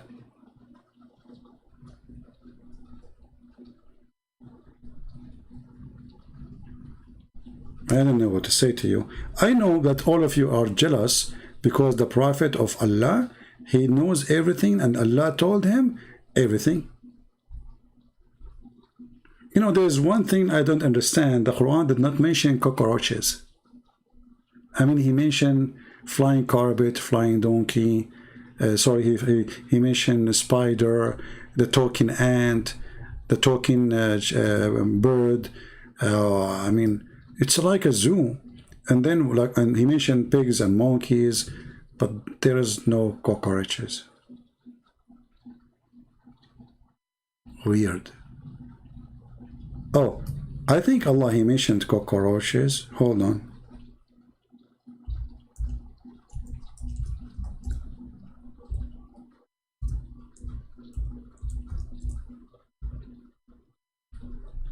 Look at this.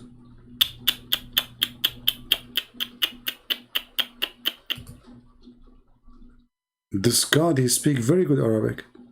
Allah has created every animal of water. Of them is kind who goes upon his belly. Hold on, Abdul. The translation is false. Where it says goes upon his belly, it says he walk on his belly. Have you ever heard of somebody using the word walk to describe somebody he creep? I mean, who is the crazy here? He walk or he creep? So why he is using the word yamshi? So instead of saying he creep, he says he walk on his belly. Change the translator. It's a miraculous book. By changing the translation, you have a new Quran. Alhamdulillah. Huh? So Allah created from the water every living thing. So of them, which he walk upon his belly. Look, look, look, look, look. Do you see the word walk? Have you ever heard of a snake walk upon her belly? I never saw one. And some of them walk with 2 feet. Like, what the heck? It's not 2 legs, 2 feet. And of them, there's who walk on 4. Okay. Is that a cockroach? And that's it? This is all the creation of Allah? What about this guy who have like 44 foot, who was late for his date with his girlfriend because he was putting shoes on and socks? So this is the creation of Allah? There's only animal who walk in their belly, and he used the word walk, which is stupid. And there's some they have 2 foot, and there's some they have 4. Like, what? I mean, my friend, this is absolutely true and absolutely accurate and fit with science, and this is scientifically motivated, and you know the thing. You know what? I think this book is written by Joe Biden, because all what I see here is the thing. Do we have any Muslim want to say anything? Anyone?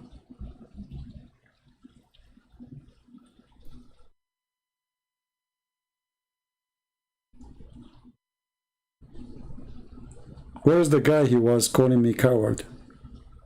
What happened to him?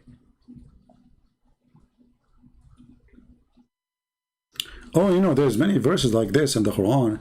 I mean, this is not our topic. Which one is our topic anyway?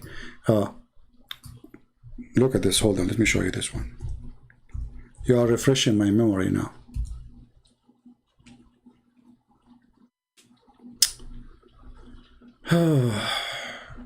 Amazing, brother. Very beautiful book.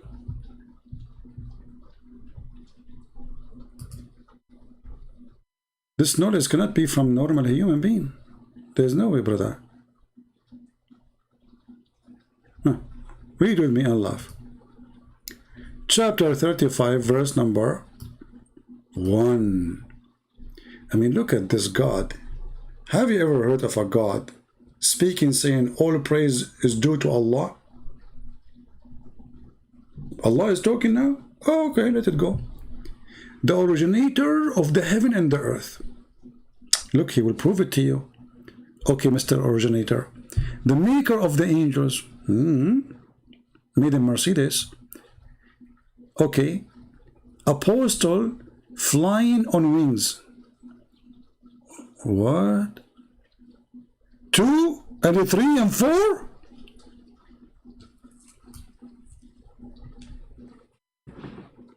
You know what, Muslims? I want you to explain to me how an angel he have 3 wings. I like that.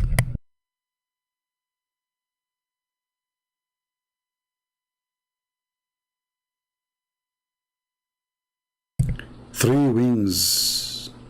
Man, that's something.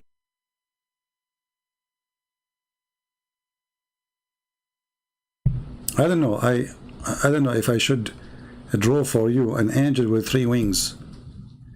An angel with 3 wings. So Allah, he created angels. Some they have 2 wings, some they have 3, some they have 4. But Muhammad, he said he saw Jibreel, he have 600 wings.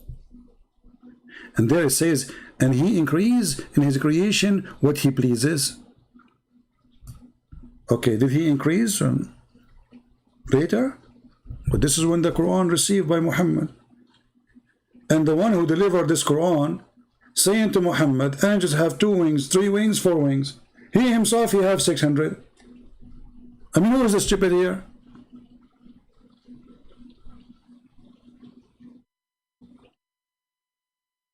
Hey Muslims, imagine you receive an email from, let us say, Amazon. They say, hey, listen, our car either have 3 wheels or 4 wheels or 2 wheels. And then the guy who delivered to you that message, he is driving a truck, have 600 wheels. Like, what?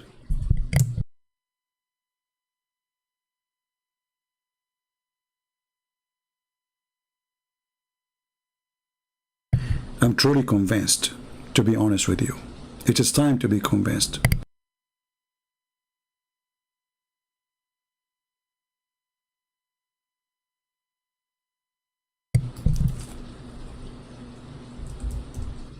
It is time to go, man. This Muhammad idiot thing is endless.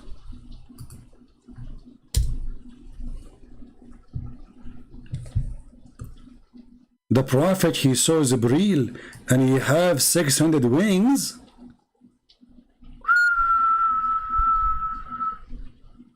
So what we will do with the verse saying the angels have 2 and the 3 and 4? Who is Jibreel then? He cannot be an angel. Because the angels, they have either 2 or 3 or 4. This guy, you have second wings. And by the way, don't ask me, or don't ask the Prophet how was able to count them. I think Jibreel, he told him. There's no way that Jibreel was standing for 10 hours and then the Prophet was counting his feather. And, okay. So, the Prophet, he saw the greatest sign of Allah, implied that he saw Jibreel in his original form, and he had 600 wings. So what this verse is saying, that there is angels have only 2 and 3 and 4. What is the verse? So please don't refresh my memory, otherwise we will stay forever here. Anyway guys, I think it's time to go. I want to say thank you for being here, and I really appreciate you all. Please download the video, and those who will download it, you can cut it pieces to make it about refutation of that guy, because there's many things we mentioned, just to shorten it and get this guy busted. So as you see, we showed you tons of reference. This guy is a potato, and they speak about 6 ethic when they are following the most perverted man ever in history. I want to say thank you for all. Thank you for those who download the videos, who add subtitle, and thank you for those who support us in donation. May the Lord bless you. We feel sorry for the Muslims that they are following a false prophet, and this is why your sheikhs, they deny your religion, and they are in total chaos, and always they claim victory. It was hilarious when the Muslims, they come to the chat today, and I do not know about this video yet, and they were saying like, Allahu Akbar, Shaykh Uthman destroyed 3 Christians, but the one who was talking there is one, and he got him busted. And the guy, he said to them, this is a weak hadith, very weak hadith, and it's not. And they got him busted. And he said to him that Al-Kalam is not a philosophy, and that guy is a Christian, he's not a Shaykh, and he got him busted. He said, no, it's philosophy. Everything there was a joke. And by the way, this guy is not worth my time. But because he mentioned my name, I had to give him some, you know, cake. And I'm sure he'll love it. And now he will make a video says, I challenge the Christian prince to debate me face to face. My friend, I would love to come debate you to face, but the problem, I have 6 wings. I don't know how, I mean, your God Allah, he says angels have only 2 and 3 and 4. And by the way, if I'm an angel, I have 3 wings. The 3rd wing will be where? My head, maybe? I mean, the angel have 3 wings? Where is the 3rd one will be? Maybe he will hold it in his hand.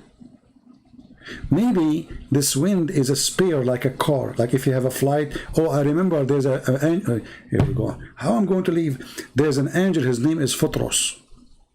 This Photros, brother, he commits sin. And then Allah, he broke his wind, and he sent him to an island in Thailand. And then this angel, he heard noise in the sky, and he saw Jibreel flying. Photros, he said to Jibreel, why this noise? Is it the day of judgment? Jibreel, he said to him, no, Photros, it's not the day of judgment. Today, the Prophet have 2 children, they are born, and they are the grandsons, and we are taking thousands of angels to greet them. Photros, he said, please, Jibreel, take me with you. Take me with you, Jibreel. Jibreel, he said to him, how I can take you with me, and your wings is broken? He said to him, ask Allah. And then Allah, he looked at Photros, and he saw how much he loved the children of the Prophet, and he liked to go. So Allah, he fixed his wings, and he told him to fly. And this is a true story. But if I want to talk about it, it's going to take me another day staying here, and already we are here for almost 3 hours 44 minutes. Thank you guys for being here. May the Lord bless you. I have to cut it off, otherwise this is endless garbage, endless stupidity, endless madness. Muhammad, he do a lot of poo-poo, and poo-poo come, poo-poo go, and never become fertilizer because it's made by Muhammad. It is useless poo-poo, because animals' poo-poos are useful. But I don't see any use of the poo-poo of Muhammad, except fictions, fairy tales, and stupidity. Thank you, God bless you, and don't forget to download the videos as soon as they are ready, because you know the Muslims, they don't like to see those videos around. Take care.